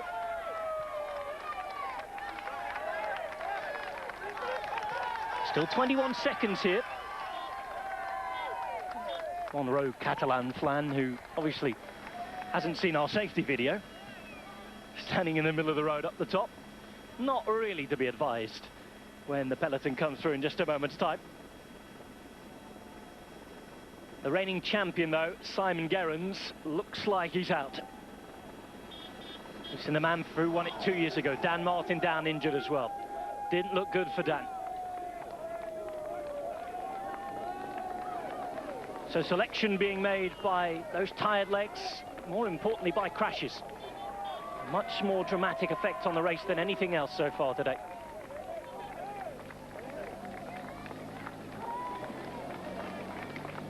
Our Catalan friends just been made happy as Joaquim Rodriguez and Albert Losada have just gone past it. Chavez still contributing at the front. The gap is allowed to go back up to around 30 seconds. At the top of La Redoute, only 2 classified climbs remain. The next coming in just under 20 kilometres time. But as Sean said, there's plenty of climbing in this race that isn't classified. There is a prize for the overall winner of all the classified climbs. So not just sponsor and tactical reasons to get out in the breakaway. There is Kwiatkowski.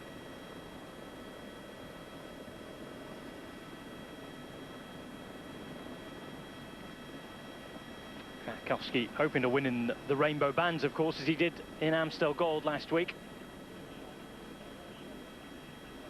He could become the 5th reigning road race world champion to win Liège-Bastogne-Liège after Moreno Argentin, Eddy Merckx, Rick van Looy and Ferdy Kubler. In the meantime, Sitsov attacks for Team Sky. 34 kilometres to go.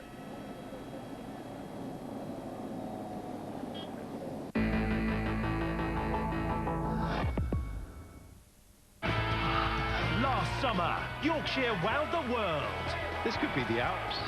Now, Sir Bradley Wiggins and his new team join a host of the world's best in the inaugural Tour de Yorkshire. Yorkshire, you've done proud.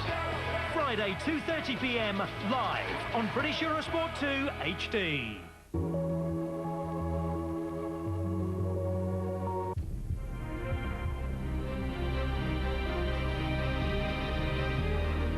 Inside in the white, Sachamodolo there is out. The Italians seem to have the strength. Modolo right through the centre, and it's going to be the Italians win. And Sachamodolo, superb. Merida, more bike. A revolution in the kitchen. Bora. The end of conventional cooker hoods. Effective and silent. Quality made in Germany. Bora. Do you remember?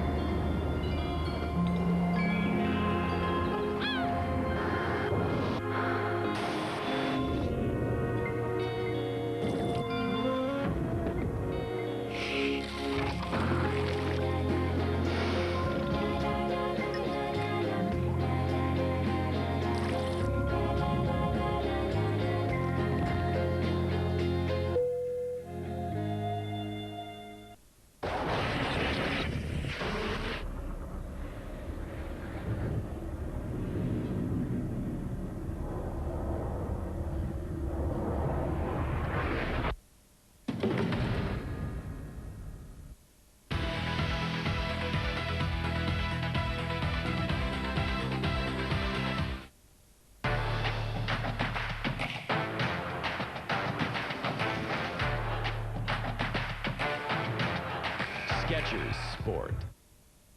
If you fall ill abroad, we'll help find a doctor who speaks your language. Just part of the Kiss and Make Better service we deliver daily. American Express.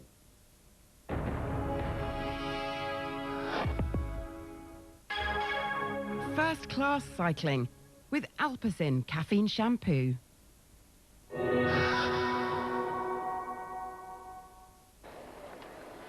Almost time to say goodbye to the spring and welcome along a summer of long stage racing. But first, the last 32 kilometres of the old lady of the classics, La Doyenne Liège, Bastogne Liège. Esteban Chavez out the front in the dark blue and white with the green stripes on for Orica Green Edge. He's joined by Michele Scarponi, and trying to bridge the gap here for Team Sky, the former Belarusian champion Konstantin Svitsov of Team Sky.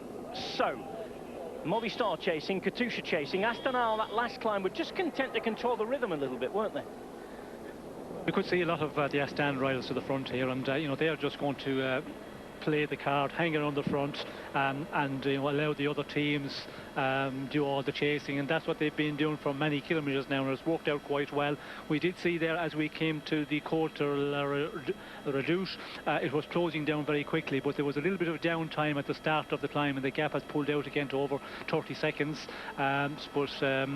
It's going to be an interesting one, you know. It depends on Movistar and Katusha, how much they have left, because they are doing a lot of chasing here, and that is not a good situation for Valverde, because he will find himself with less men in the final, as is the situation for Joaquim Rodriguez and the other favourites within the Katusha team. It's really working to plan for Astana, with 4 riders actually back in the peloton. It's going to be an interesting one, because if this comes back, they are going to start upping the pace and start attacking again. Svitsov leans down. You can hear the screams of the crowd as he goes past. Quick nervous look behind. Where is he? What's happening? And well, for a lot of the teams, with leaders like Frank, Dan Martin, Nicholas Roach out of the picture, it's a change of plan and get what you can from this race. Yes, and it's certainly a change of plan within Team Sky, because, you know, we see Nicholas Roach going down. So yes, some of the other riders who would be a helper, Sitsu, which would be, you know, definitely a domestique, a helper for those guys. He's got his opportunity to go on the attack, and I think that would have been the orders from team. What happens with the Orica Green Edge? Another one with a lot of people spotting that Simon Gerrans now out of the race. We've seen Simon Yates going well. How far was he affected by the crash? I think he was involved, but didn't see him down for too long. Is he still in the group chasing behind? And that group is growing and growing and growing again. Yates wearing 8. Simon Clark still in the group. This is Svitsov. Motorbike in that gap again. Suggests that he may well be about to be caught, and there's the evidence. Dmitry Kozonchuk doing a really good job to chase this down. Not far behind is Alberto Losada, third wheel. Joaquim Rodriguez sits nicely on the wheel of Alejandro Valverde, wearing number 11 there. So still Scarponi and still Chavez. Just being left out to hang to dry at the minute. Astana probably still the strongest team behind in terms of what they have left. Managed to mostly avoid the crash. Portuguese fans there for Rui Costa. Rui Costa riding today for Lampre. Not too many Lampre jerseys up towards the front so far today. They did have Diego Lisi in the break. Do they have anybody left here? Stibar still there. Nibali is about 15 riders back in his Italian champions jersey. In the meantime, conversations in Spanish at the front as to who's doing the work and when they're going to share it out. There is Valverde, nicely positioned again. Lagotine is still close to the front as well. Tiago Machado not far away. So that's Portuguese fans. There he is, second wheel in fact. Machado, and alongside him Alberto Losada. Number 18 there's Giovanni Visconti. Visconti's the man just in front of Alejandro Valverde. 68, Dani Moreno. 81 is Kreuziger still there. Kwiatkowski, Nibali, Balkan-Mollem are still in this group as well. Dylan Teuns and Philippe Gilbert, 51. I wonder how he's feeling now. Has he ridden himself into the race? 141 for Lotto NL Jumbo's Wilco Kelderman.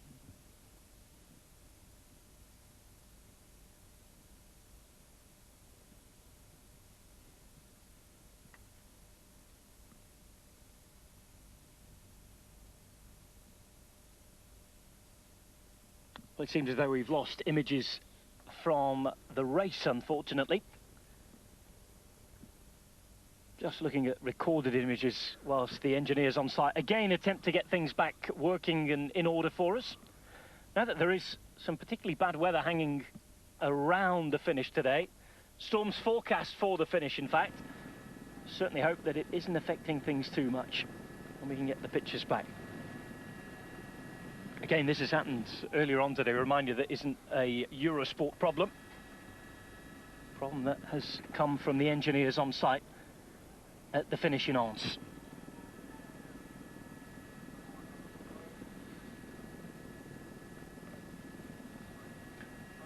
So while we try and get those pictures back for you, we're going to head for a commercial break here. Keep it Liège, Bastogne, Liège.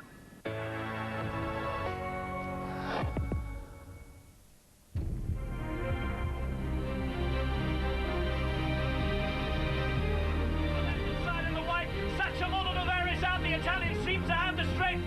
Modolo right through the centre. It's going to be the Italians win. And Sacha Modolo, superb.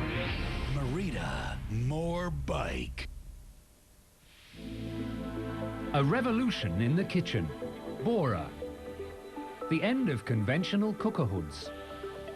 Effective and silent. Quality made in Germany. Für mich als Koch, being a chef, quality is what I appreciate most. Bora fits my needs perfectly. A clear view into the parts of my nose up in the fresh air. That's a revolution. Bora.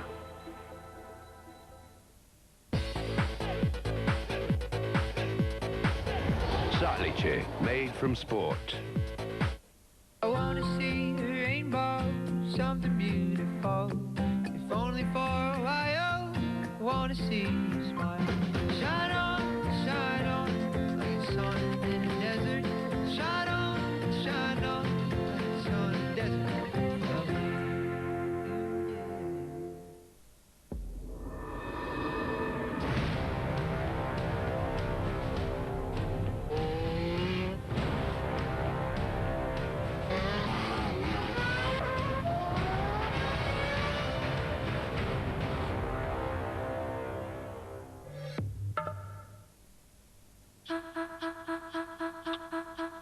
Local banking is a way of doing banking that's about people helping people. And because you can do it on your mobile, tablet, computer, by phone and in branches, you can do local banking wherever you decide, whenever you decide. That's what TSB likes to call local banking on demand.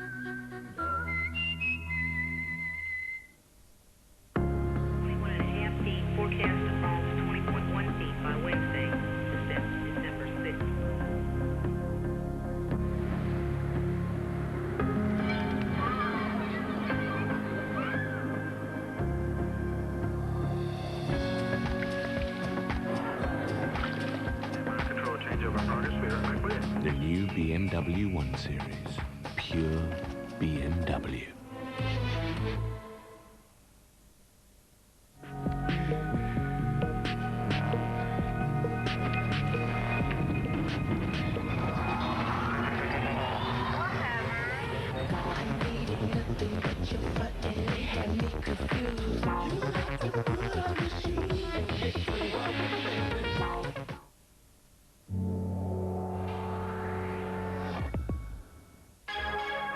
First-class cycling with Alpecin caffeine shampoo.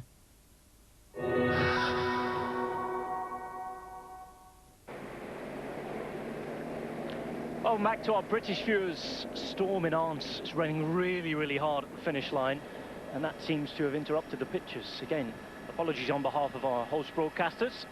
In the meantime, the gap has gone down to 13 seconds. It's really hard riding on the front. Katusha, alongside Astana, Movistar and Ethics Quickstep, one of those teams, Sean, that's got a lot of resources still left here, despite the crashes and despite the hard work of the climbs. Really taking a lot out of the legs of those behind, and they're putting those resources to work and bringing this break back now. Yes, well, this will really, you know, test the riders in the final because they have been racing. They have been a storm in the bunch for a long time here in this race, and it's really been a difficult last 40 kilometres, and it's going to go on as we get to this 24 kilometres to go. We can see the two breakaway men are being pulled back. Now it's going to be a situation, who is going to keep control here, because if they slow it down at all, there will be riders and teams who want to go in the attack once again. Breakaway is done. Tiago Machado and Katusha have been in a really good job to bring it back. Inside 24Ks to go now, and look at this, Sean. Yes. Really small group left now. Yes, it's eliminated a lot of riders, and I'm not surprised, you know, the way we've been racing from the point with 77 kilometres to go before Stockholm. When we came on air, actually, it was racing very aggressively, and from that point it started to attack, and you know, this break of 5 went away at first, and it's just been such fast racing, and it's had its toll on a lot of riders. We can see the group of the peloton is much smaller than we would have normally at this point of the race, and guaranteed there's a lot of riders here who are suffering. We can see on the rear, number 225 here, you know, just clinging on, and there's a lot more of them. And we did see a moment ago, I think they were going at 67 kilometers per hour and started flashing Pro Vit too fast. I think there's a lot of riders would agree with that. They were getting the little speed signs as we went through a few of the small villages. Then flashed quickly to a rider who was stuck behind the peloton. It said 45, merci, you're going at the right speed.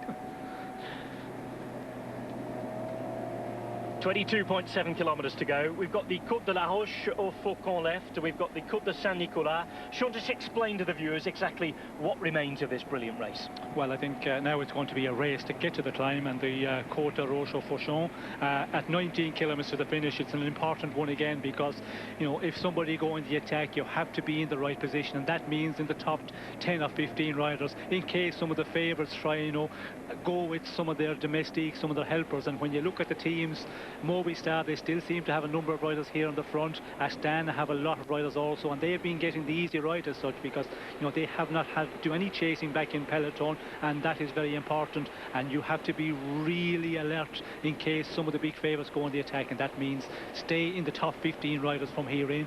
But also, you know, try and conserve your energy, not to be riding in the wind. Get as much drafting as possible, and experience, that's very important from this point on, with 21.5 to go. We've had a crash that's taken out the two Irish chances, Dan Martin and Nicholas Roach. They are out of the race. Matthias Frank hurt as well, out of the race also. Jose Serpo is down. Simon Gerrans out of the race as well, the defending champion. Who's left though? Simon Yates is still there for Orica Green Edge. British viewers will be happy to see that. Vincenzo Nibali looking still like one of the big favourites, as is Joaquim Rodriguez and Alejandro Valverde. Quintana still hanging around as well, but we expect him to be put to work for the services of Alejandro Valverde. Kwiatkowski and Alaphilippe are in the group. We've seen Philippe Gilbert hanging on alongside TJ Van Garderen. Kreuziger still in there as well. Perhaps even Pozzovivo and Romain Bardet. Rui Costa, we haven't seen too much of him just yet. No Lampre jerseys up towards the front at all. Doing a lot of riding, Enrico Gasparotto. He obviously feels like he can do something. We've seen Louis Meintjes, Bauke Mollema, Wilco Kelderman. A lot of big-name riders still here, despite the crashes. And what have Lotto Soudal got left? We've seen Tim Whelan struggling.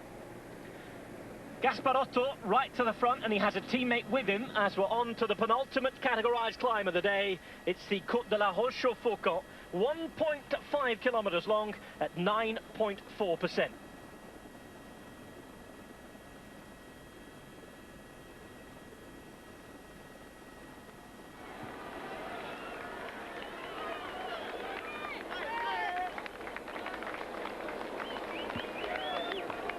Tiago Machado at the back.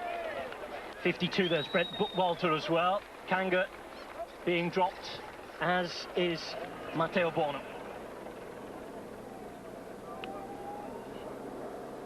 Good work being done as well by Losada.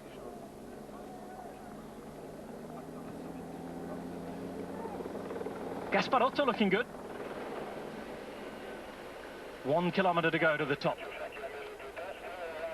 Short, but it's steep. What are your memories of this climb, Sean? Well, this is always a difficult one. At this point in the race, you know, with just over 20 kilometres, under 20 kilometres, sorry, to go, it's always, you know, very, very, you know, fast racing. And of course, you know, the body is starting to get tired here. Depending on your situation, some years you can get through it quite well, other years you suffer a lot. Nibali on the left-hand side, right on the wheel of Kreuziger. Katusha still looking mightily strong. Balcomolima riding up towards the front, and at the back it's the British rider Steve Cummings. He's in the black and white stripes. Number 4 there on the left-hand side in the white and dark blue, Simon Klopp, the Australian. 14 is Gorka Izagirre for Movistar.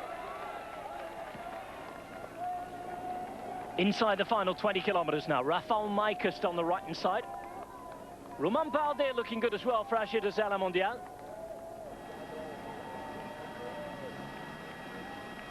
Maxime Bouet not so far from the front either. Julien Alaphilippe just at the bottom of your screen wearing 22. Caruso, who has form as well, alongside Joaquim Rodriguez. 3 or 4 teams, Sean, still with good numbers here as well.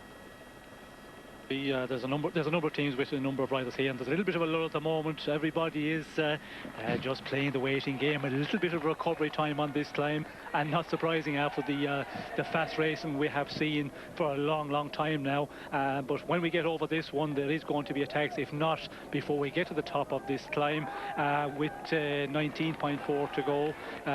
Depending on what rider, what team, some riders are going to say, well, we haven't got a chance in the final against the big ones when they really go on the attack, and they're the ones who are going to try something when we get to the summit of this one. See all the Polish flags on this climb as well. Michał Kwiatkowski hoping to become the first Polish rider to win a monument. There he is on the left-hand side in the rainbow stripes of the world champion. Tinkoff Saxo are going to be one of the first teams to try something. It is Roman Kreuziger himself, and that move has to be followed. It only took one, and the rest of them will follow. So Kreuziger has a go. And the man going to follow him is Gianpaolo Caruso. 2 quality climbers. Astana trying to put a body into the front to chase. They have the riders to do that. So it's Kreuziger the first to attack. Winner of Amstel Gold a couple of years ago. He's still got that Court of Arbitration for Sport case hanging over his head in the next few weeks as well. For now, though, he's racing. He's 19.1 kilometres from the finish, and Gianpaolo Caruso had that awful crash on the Giro d'Italia last year on the way to Monte Cassino, back on his bike and chasing him up the penultimate hill of the day. There they go to crest it on the left-hand side. Kreuziger looks behind. Well, he supposedly is the main man for Tinkoff Saxo, such as the team explained to us today. Is it too early for him to make a move, Sean? No, I think it's a good moment to try something. If you're not maybe sure of yourself against the real strong ones on the final, meaning Côte Saint-Nicolas, well, then you have to go at this point and try and, you know, get into a breakaway. He probably would prefer 1 or 2 other riders, which, you know, 2 or 3 riders would be 4 riders perfect, but with 2 riders it is possible.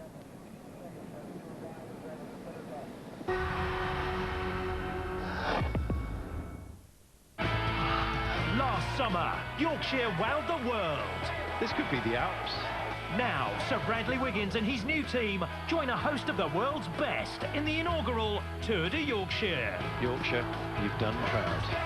Friday, 2:30 p.m, live on British Eurosport 2 HD.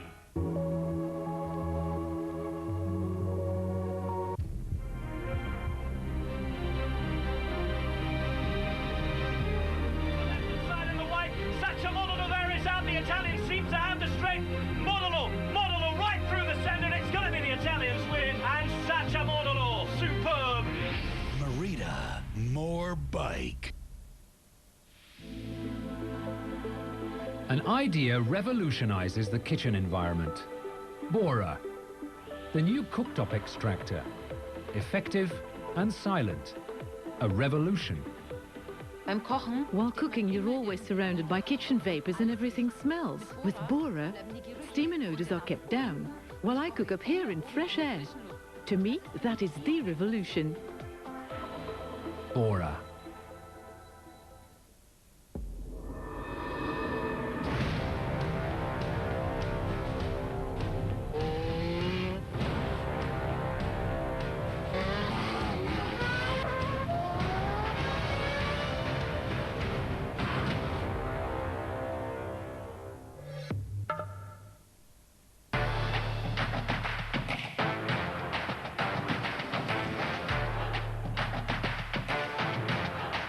Skechers Sport.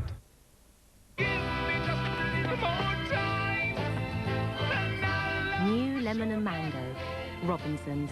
Real fruit in every drop.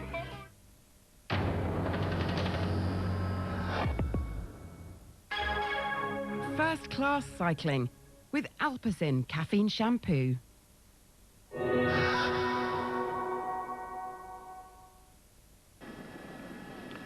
Welcome back to our British viewers. Quickly to fill you in, whilst you've been away, there's been action off the front. You can see the rain is starting and a group of riders just slipping out of the front of the peloton.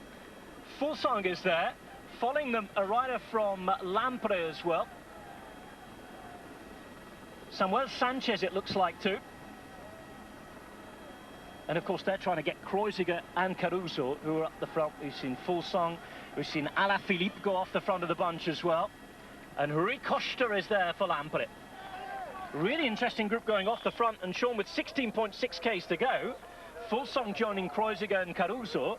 There's some quality riders up the front, and if teams aren't involved, Visconti there as well, they better get involved quickly. Well, when you see the riders that are up there, you know, from the teams that have big favourites, and if they all manage to, you know, put a man into the front group here, well, then it could be the one who'd go all the way. We see Daniel Moreno also coming across there with a number of riders, so it's going to be interesting who's going to do the chasing, and unless they do it immediately, well, then this gap could grow out very quickly. But it looks like there is a lot of action on the front of the bunch, because it's not slowing down at all. We can see on the rear riders just struggling to hold on.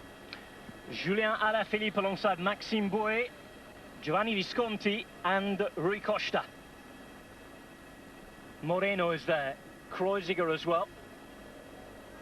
Another rider from Tinkoff Saxo in the group behind.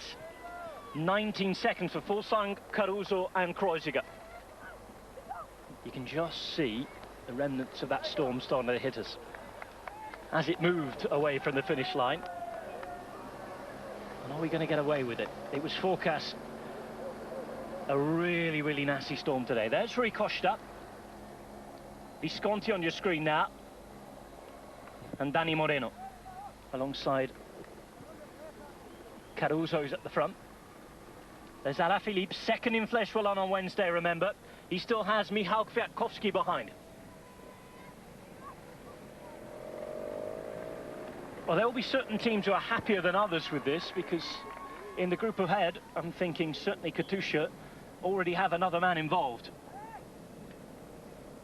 They've still got Joaquim Rodriguez behind as well. For Rui Costa, well, this is the Lampre card being played right here, I think. They've got to commit, though, and they've got to work together.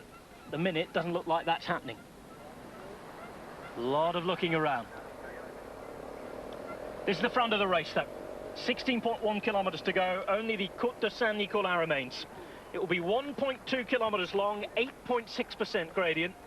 First introduced back in 1992. Just over 20 years as part of the route. And from the top of this final climb, there will be only 5 kilometres to go. Still a good 10 Ks till we get it.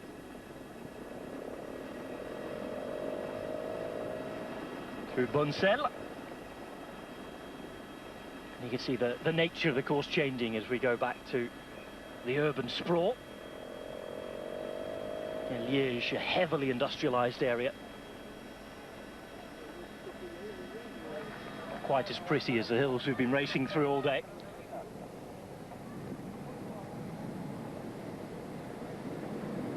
It's been that sort of race today, Sean. It's been all over the place. Really difficult to follow. And again, the same's happening here with the Bouet little attack. And once more, they're just really struggling to get organised. Yes, well, I think a lot of riders here are starting to feel the effects of, you know, very fast racing, and they want everybody to contribute. Movement behind. I think it's Nibali. Nibali putting in a first dig. He was followed immediately, though, by Full Song behind. I have a feeling that Nibali behind has been thinking about getting involved because Gasparotto was following. There are a few others following. And they've moved on. Nibali and Gasparotto still on the wheel there of Galopin. And there's real movement here because the world champion is involved. Michał Kwiatkowski at the front. A couple of riders from Sky as well. One of which is still in out.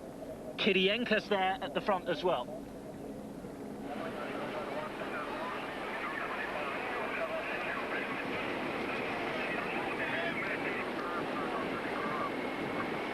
Yates, Cummings and Vauclair at the back.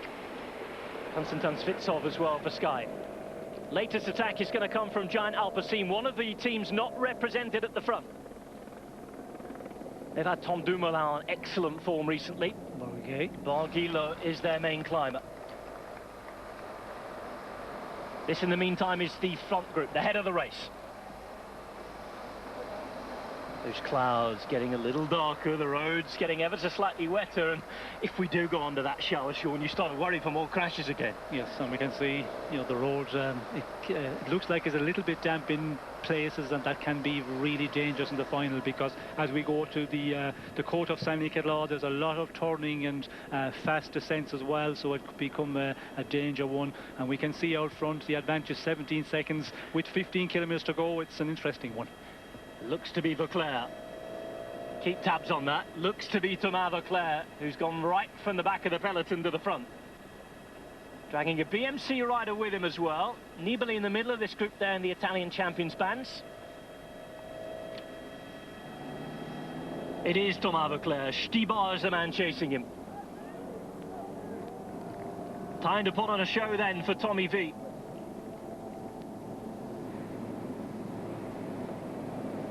We saw Yates for a while hanging out at the back. There's an Orica Green Edge jersey there. 22 seconds in the meantime for the three-man break. And this is the three-man break. Caruso out there at the front, the 34-year-old Italian who last won at the end of last season the Milano-Torino, the old Milan Turin that was brought back. Last win before that was the Brixiator GC all the way in 2009. Over a decade since his first ever professional victory at the Tour Down Under. Willunga Hill that day. Stibar now putting on the pace for Ethics Quickstep. 22 seconds. Group that didn't quite get organised behind has now become the main group again. Yes, and I think Ethics Quickstep, they realise that this is a danger one, going to 22 seconds with three riders out front. You know, when you get onto the Côte de Saint-Nicolas, if you have that, you know, 25, 30 seconds advantage, well then, you know, some of the riders of the three-man break will go all the way.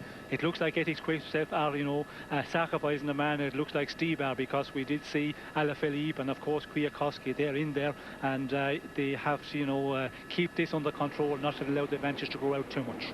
Galopin's close as well. Cummings still hanging on there towards the back. Number 7 for Orica Green Edge, Peter Baining. So I do suggest that it would be Simon Yates who's gone up to the front alongside Thomas Vauclair there. They seem to have been riding and hanging out together at the back for a while. This is the trio at the front that is still committed, still working, and they have to do at this stage. And look, the weather is changing all the time. Here come these drenched roads now. It's not deterred people from coming out of their houses to the end of the street to look at this. This has been going on for years and years and years. The late 1800s, Liège, Bastogne, Liège got underway. This is a huge, huge day in the region. Stibar there. Yates as well. Vauclair. And you're just seeing a few riders starting to look at the tarmac in front of them and think about this. Yes, starting to leave a couple of bike lengths between yourself and the rider in front, and you can see why it's going to be, you know, a very, very dangerous final here. And there's a lot of, you know, dangerous corners. There's some cobbles in the final kilometres as well, so this is going to make it, you know, real difficult. When you have to, you know, knock your speed off coming into the corners and build it up again, it makes it more difficult than in the dry conditions. Zdeněk Stibar not thinking about knocking too much speed off. He's doing a real good job here, the man who came second in Paris-Roubaix. What a rider this man is turning into on the road. We already knew that he could do it on multiple occasions in the world of cyclocross, and well, these conditions won't deter him too much. inside the last 10 kilometres of the 101st Liège-Bastogne-Liège. Again, wary riders at the back of this bunch.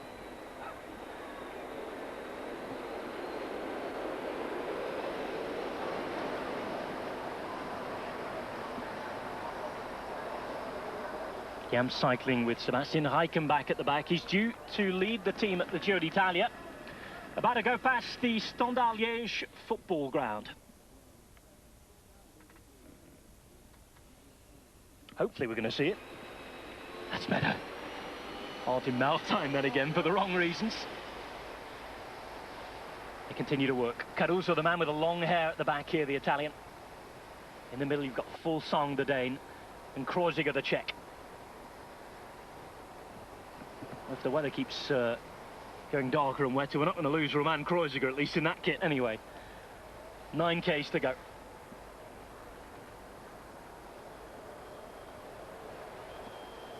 "17 seconds, the latest count. San Nicolas still to come.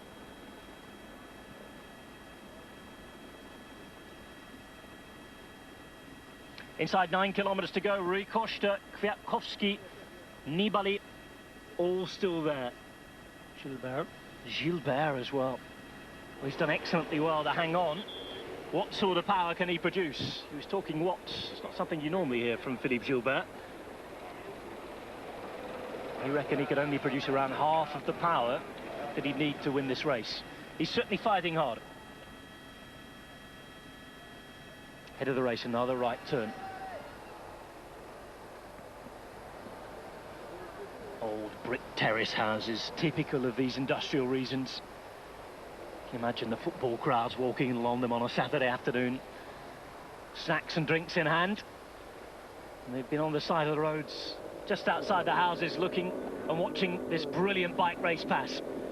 14 seconds now. Stibar's doing a great job here. Kwiatkowski's still brilliantly placed in the peloton behind, and he's a man, after last week, Sean, who's going to quite rightly trust his own sprint. Yes, well, an uphill sprint, of course, he's really strong in that, but there's a lot of other candidates as well, and I think Kota Saint-Nicolas is going to be the deciding point, because there is going to be riders attack. 10 seconds advantage for our 3 leaders, and Nibali, of course. Anybody who've got something in the tank, they're going to really try and go on the Saint-Nicolas and bridge it across to a 3-man breakaway. Alejandro Valverde riding as Alejandro Valverde does, right at the front, second wheel. Not sure how many teammates he's got left, but he's taken this one exactly as he likes to do, and he wants to be competitive here. He's won it on a couple of occasions. He has more podiums than you could care to mention here. This is a race that suits his characteristics, and he wants to win it again. And he's playing safe here in this very technical section, the wet roads, of course. Stibar, our great bike handler, cyclocross man, we see him in Paris-Roubaix, and the best place to be in his wheel, because if somebody slides out and you lose 4 or 5 bike lengths, not alone coming down, the risk of that, but right up front, and that's what Valverde experience is seeing here. Gilbert on the left-hand side. There is Valverde wearing 11, just behind Zdeněk Štibar. Valverde, the Spaniard, the only Spaniard ever to have won this race. He took victory first in 2006, the fastest ever edition of Liège-Bastogne-Liège. There's Alaphilippe, just in front of his teammate, the world champion Kwiatkowski, the Italian champion and the reigning Tour de France winner Vincenzo Nibali. Alongside him you have Joaquim Rodriguez. Rui Costa's there as well. Enrico Gasparotto still in this group too. At the front, at the head of the race, ready to start the final categorized climb of the day, the Côte de Saint-Nicolas. You have the 3-man break. Kreuziger at the front in the yellow. Just behind him in the blue, it's Fulsang, the Dane. And right at the back here in the red, white, blue and yellow, Katusha team, Gianpaolo Caruso. So, time for any moves here. Valverde leading them up on the left-hand side. Danny Moreno's going to be the man to follow. Valverde's doing a really good job. A little bit of an acceleration, then a look around. Lars Petter Norkaug still there for Sky. Wilco Kelderman dropping back alongside Stibar, whose job here has been done, and it's a brilliant job, well done. Yes, well, he's kept it under control, and now we can see Here goes Nibali. Here goes Vincenzo Nibali on the Italian hill in Liège. San Nicola with the Italian flags waving, and it is the national champion who puts in the promise stick. This is a race he always dreamed of winning, and it looks as though his dig is going to be good enough to bring back those in the front. 6.3 Ks to go on San Nicola. It's all kicking off here on Liège, Bastogne, Liège. There's Philippe Gilbert struggling. Out the back, Philippe Gilbert will not be his day today. He's fought hard. He's fought really, really well. In the meantime, Kreuziger still continues. Full song just behind him. And it's all back together, a group of favourites. Louis Meinke still in the front as well. Gilbert fighting to stay on the wheel, but I'm not sure he's going to manage it. His teammate Samuel Sanchez struggling as well, as is Thomas Vauclair. And number 42, the Davide Formolo, the young Italian, also being dropped. Caruso is still here, as is Alaphilippe, Joaquim Rodriguez, Danny Moreno. Katusha so strong with 3 bodies in here, Sean. Yes, very much, you know, to the front there with 3 riders, and we could see that Valverde was getting a little bit of a panic there, seemed to ride in the front, but was a little bit of a dummy just to make everybody push on, because he seems to be sitting comfortable here and waiting. And now, who is going to be the next one to put in this big attack? Because we can see from Team Sky, of course, Heno seems to be sitting comfortably here. It now looking good. It was Lars Petter Nordhaug who's doing a lot of the early work on the hill for him. In the meantime, I have no words for what's happening on the right-hand side. 5.7 kilometres to go. BMC losing riders all the time. Dylan Thurn's the latest on the back, dropping back to try and help Philippe Gilbert. Fighting a losing battle, I think, though, is Philippe Gilbert at the back. Pasco the cars. Steve Cummings out of the group as well, as is Samuel Sanchez. In the meantime, this is the business end of the race now. Caruso still giving it his all for Team Katusha. And here goes Alaphilippe through the centre. He's in the black, white and light blue of Ethics Quickstep. Dangerous man if it should come down to a sprint here. They're over San Nicola, and that is the last man, the last main little bit of a hill.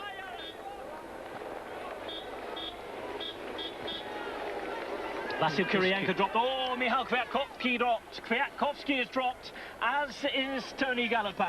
So, the world champion for the minute out of this, and this can be a treacherous stretch of road in these conditions. Yes, we can see here, you know, there's cobbles here, not really bad sections, but in the wet conditions it can be real dangerous. And there's a lot of left and rights here, and you know, you have to be real careful. But of course, at this point, if you're a little bit off the leading group, well, then you take a bit of risk, and that way you can get to problems.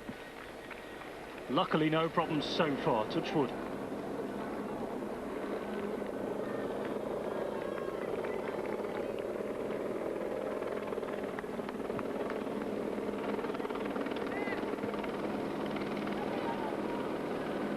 Inside 5 kilometres to go on the 2015 version of Liège-Bastogne-Liège. 100 previous editions. Who's going to win the 101st? We're looking at possible attacks. Bouet's been hanging on. We've seen Bardet riding well as well. Age Desert are going to strike for the line from 4.7 kilometres to go. And it is Maxime Bouet who's having a real go here. Being chased down immediately by one of the riders from Katusha. Valverde still in. Bardet. Looks to be Bardet for me. Yes.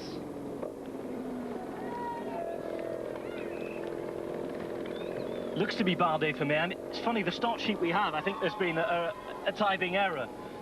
I've been looking at his face and thinking Bardet all day. On the start sheet that's given out, it says number 23, Maxime Bouet. I can tell it is Romain Bardet. He was the man at the pre-race press conference. Nice to see his face prop, and we can confirm. The organisers told us it was Bouet. It is, in fact, Romain Bardet. Gianpaolo Caruso just reasserts a bit of calm for Katusha again. Tinkoff Saxo still there as well with Kreuziger. Alaphilippe shaking out the cramps in his legs. Pozzovivo still there, remember, in the top 5 last year in this race. Louis Meinke's right at the back of this group. He's running for MTN Quebec.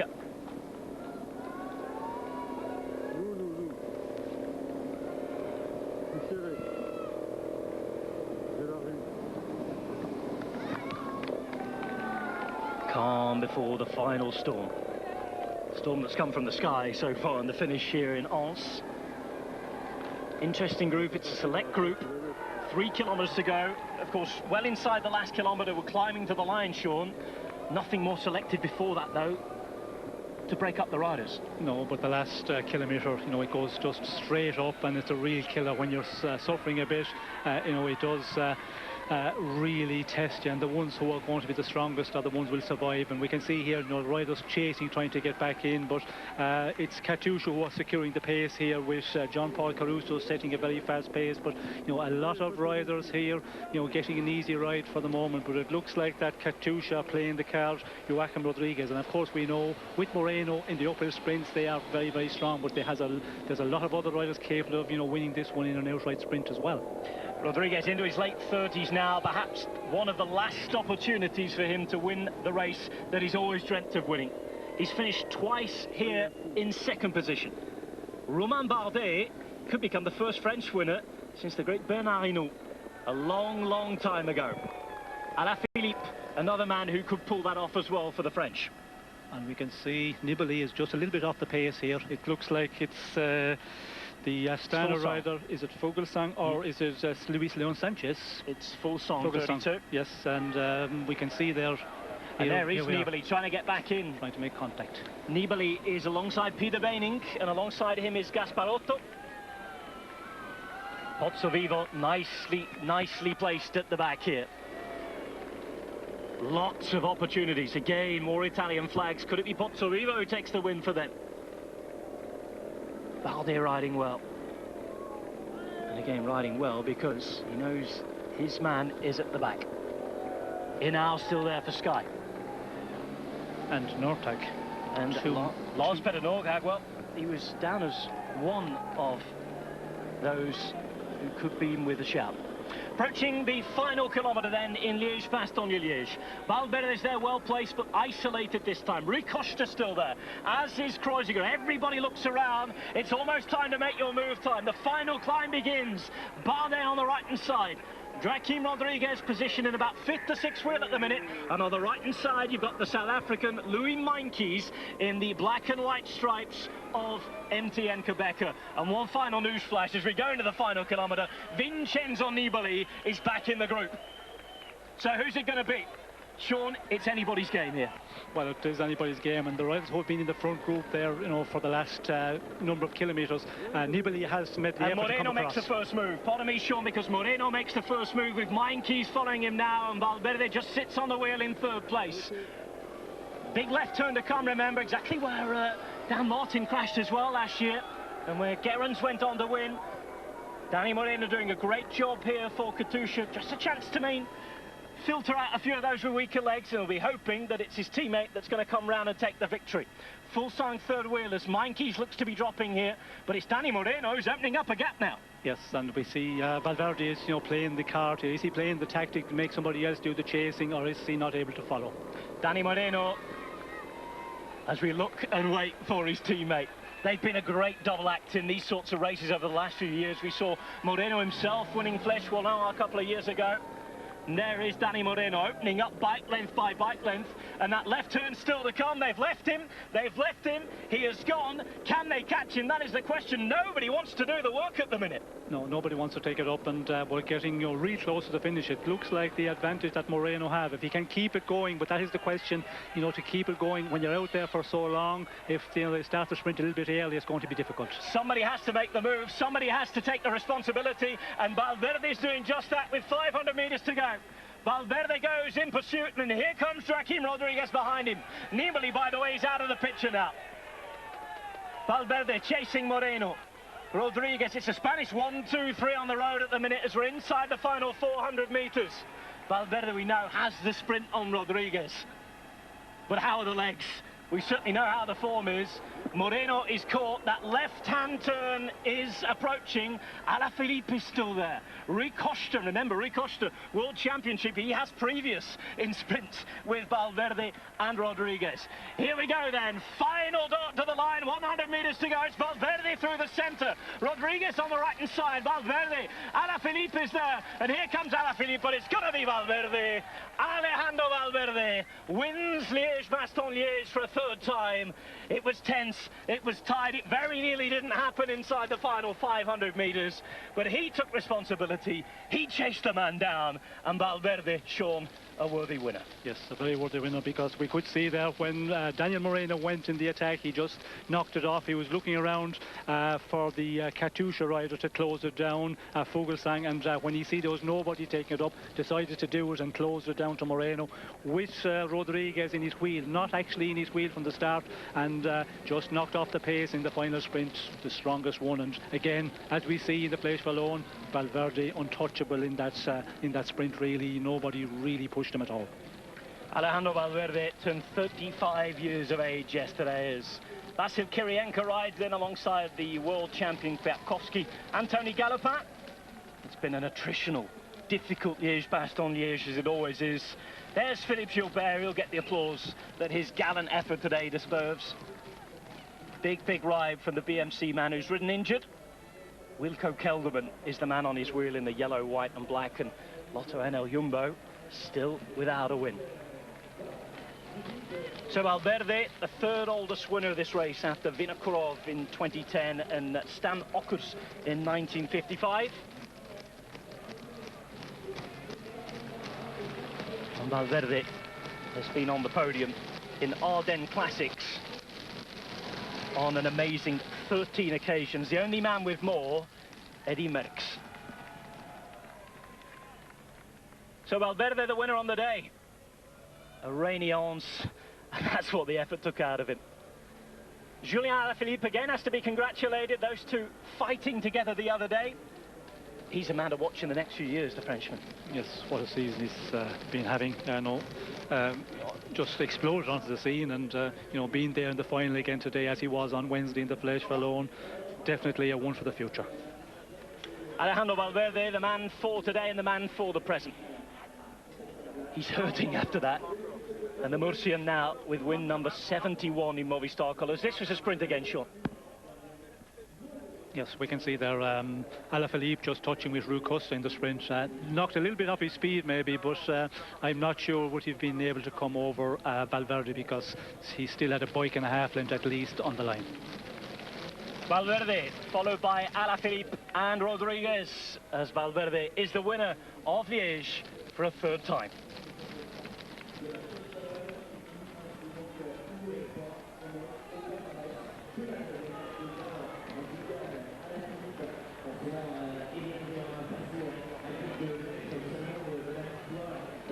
Agony, delight, exhaustion. All emotions rolled into one.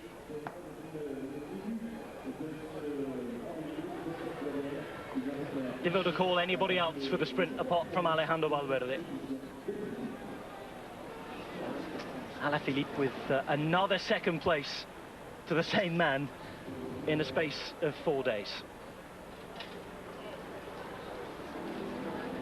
He kept himself hid well throughout the race. And Valverde, the only Spaniard ever to have won this race, make sure it stays that way.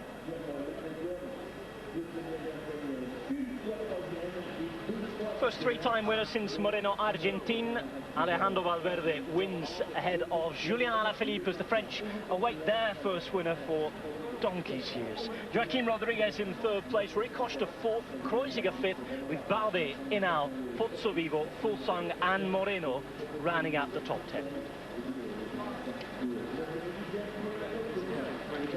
A rainy afternoon in Liège. Seen an attritional race, a difficult race, a really aggressive race.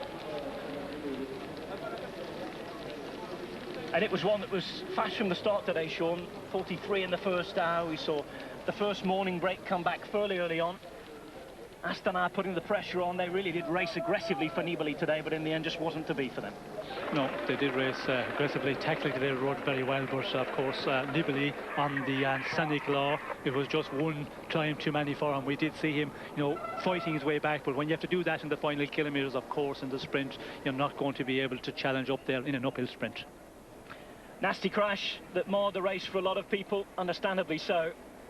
A few of the favourites left out, particularly the Irish were hit with Dan Martin and Nicholas Roach going down in the crash and out of the race there. Simon Gerrans fell here. There is Dan Martin hurting again. Can't seem to buy any luck at the moment. And Simon Gerrans has had one of those seasons as well. Crash first, and then we can only suspect that he was hit by something on the second occasion. He was at the race. Scarponi and Chavez's little adventure came to an end. And then it was Roman Kreuziger, the latest to take off and have a go. Caruso followed him. And then they'd have company through with Jakob Fuglsang. The penultimate climb of the day didn't produce too much action on the final climb. There were all sorts of attacks. Meinke's couldn't follow attacks from Dani Moreno.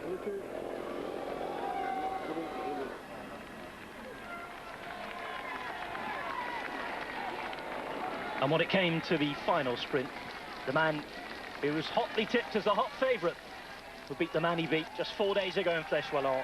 Alejandro Valverde, followed by Julien Alaphilippe, and behind them, Joaquim Rodriguez Oliver.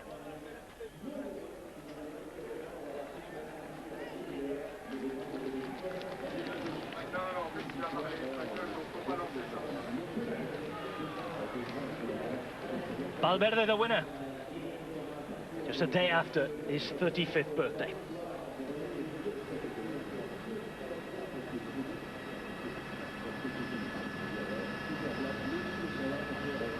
So hoping to get a word with the winner in just a moment's time, and of course show you the podium. And Valverde now leads the UCI World Tour ahead of Richie Porte, who is on fire in stage racing at the minute. Alexander Kristoff with his excellent spring results in third place. John Degenkolb, the winner of Paris-Roubaix, in fourth, with Joaquim Rodriguez, 2 stages semi overall in the Tour de Basque Country. World champion and Amstel Gold winner Michał Kwiatkowski in sixth, with Rui Costa just behind him. You're looking at the brand new remodeled Liège railway station, right on the outskirts of town actually. This is Alejandro Valverde. Incredible victory. I couldn't actually believe it. Of course, I think that it was just getting away from me at the end.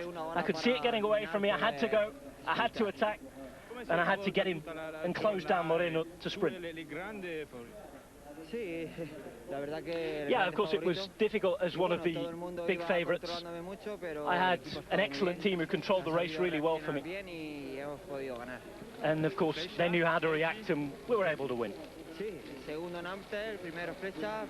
Well, second in Amstel, first in Flèche, a win here. I'm very, very happy with my week. Alejandro Valverde, very happy. He's never one to give away too much. He's always playing his answers with a fairly straight bat, as we'd say, but I don't think he can have any arguments over the last 7 days. As he said, second last Sunday, first on Wednesday, first today. Man of the minute, isn't he? Well, you know, what a performance, and what a dream result in the last week, and you know, to be the big favourite. And as he said, I think the important point was he could see the race slipping away with Daniel Moreno out in front. He had to react. He did it, and was still, you know, strong enough in the sprint to win it. Much more cycling to come on the home of cycling. Tour of Turkey all this week. Alanya to Antalya, stage 2, 182.3 kilometres. And that is live on Eurosport International at 12:15 Central European time. Take an hour off that if you're watching in the United Kingdom or the Republic of Ireland. Bernardino looking on. Remains the last Frenchman to win this race. Christian Prudhomme alongside him, the director of the Tour de France. No wonder he's smiling. What a week for Alejandro Valverde. A rainy end to it in Ans, suburb of Liège. And it's here where we close the spring season. It's been a spring season that's brought us all sorts of quality classic racing with different types. You've seen the cobbles, then the hills. We haven't really been disappointed, and another top 10 to show you that all the very best riders were involved. Well, we've had a fabulous classic campaign, you know, very aggressive racing. Maybe a little bit unfortunate, we had a lot of crashes, but that is bike racing. But, you know, fabulous racing, and Valverde, of course, you know, just a dream end of the classic campaign for him. A dream end to the classics campaign. Didn't have a bad first stop of the season as well. And with Valverde, it's worth remembering that he has probably more race days in his body than just about anybody else out there on the road at the minute. We see a sprinter game with nations of the world looking on. Valverde, who won here, who won on Flesh, who actually raced the first pseudo Grand Tour of the year. He raced all the 3 races in the Middle East. He was one of the only riders to do that. And his family waits to see him on the podium. And of course with Movistar, remember last year there was a discussion, is Valverde going to stay, are they going to hold him in the team? What a disappointment it would be for Movistar if he had moved to another team with his performance right from the start, and especially in this classic campaign. You know, he is a rider that you can, you know, depend on. He is a very consistent rider, and you know, again, what can you say? The performance over the last week, just a dream performance. Disappointment for Philippe Gilbert today, but I think he'd already accepted his fate coming into this race, hasn't he? Well, I think he was always going to be in difficulty. You know, we see yesterday there was a decision, would he ride the race, would he not, and that's always difficult. He did recover quite quickly, but again, you know, when you get a big spill in midweek, very difficult to recover and be competitive at 100%, and you know, I think Philippe Gilbert was a bit off his best today. And congratulations from the family as well.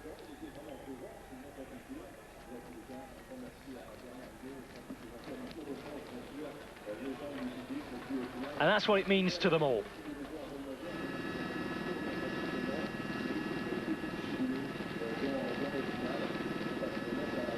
There'll be time for the public photographs in just a moment's time. Podium recognition and all. Of course, it's now when we start to turn our attention to stage racing, where that man at the front here will be hoping to win the Tour de France this year, Joaquim Rodriguez. And there's a former Vuelta winner, Valverde, who's the winner of the race today. Gets his congratulations. In the meantime, it's time to phone home for Julien Alaphilippe. He's gone from disappointment in the Volta Catalunya a few weeks ago, where he gave away a certain stage win, to finishing second in 2 straight races. Really important races as well, and his stock really is going to have risen. Already touted as a star, and well, Etixx Quick-Step, they just keep on producing these stars. Disappointment for Joaquim Rodriguez. He's had 2 second places, a 3rd place here today. Just get the feeling that time may be running out for him here. Well, what can you do? You know, he was in perfect position, just followed Valverde when he had to close down on Moreno, the teammate of Rodriguez, and that was, you know, a real good position, but just didn't have the legs, didn't have the power. Valverde just that bit too strong for all. Joaquim Rodriguez, who started his season well, will now go off to prepare for the Tour de France. Again, looks disappointed. You can feel that's genuine as well. He's actually one of the most genuine people you could wish to meet in cycling, Joaquim Rodriguez. And this is a big moment for a very, very specially talented young man. Julien Alaphilippe gets his congratulation and a sporting handshake from the man he beat into 3rd. Julien Alaphilippe, the next French winner of this race, maybe.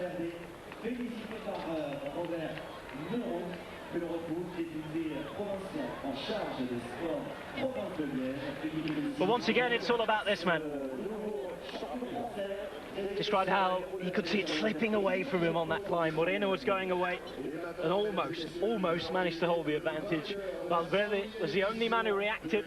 Again, if he'd have left it a second or 2 later, you never know what might have happened.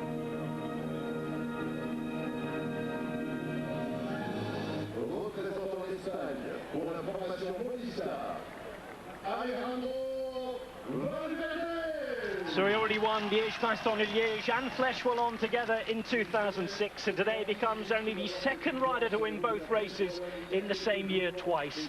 Ferdi Kubler achieved this feat 62 years ago. In 2015, it's Alejandro Valverde who does it again.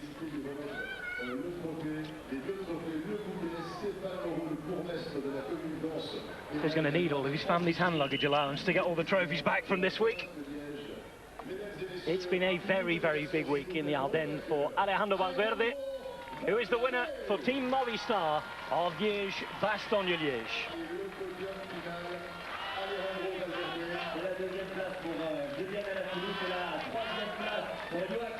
So the only Spaniard ever to win this race has done so 3 times. And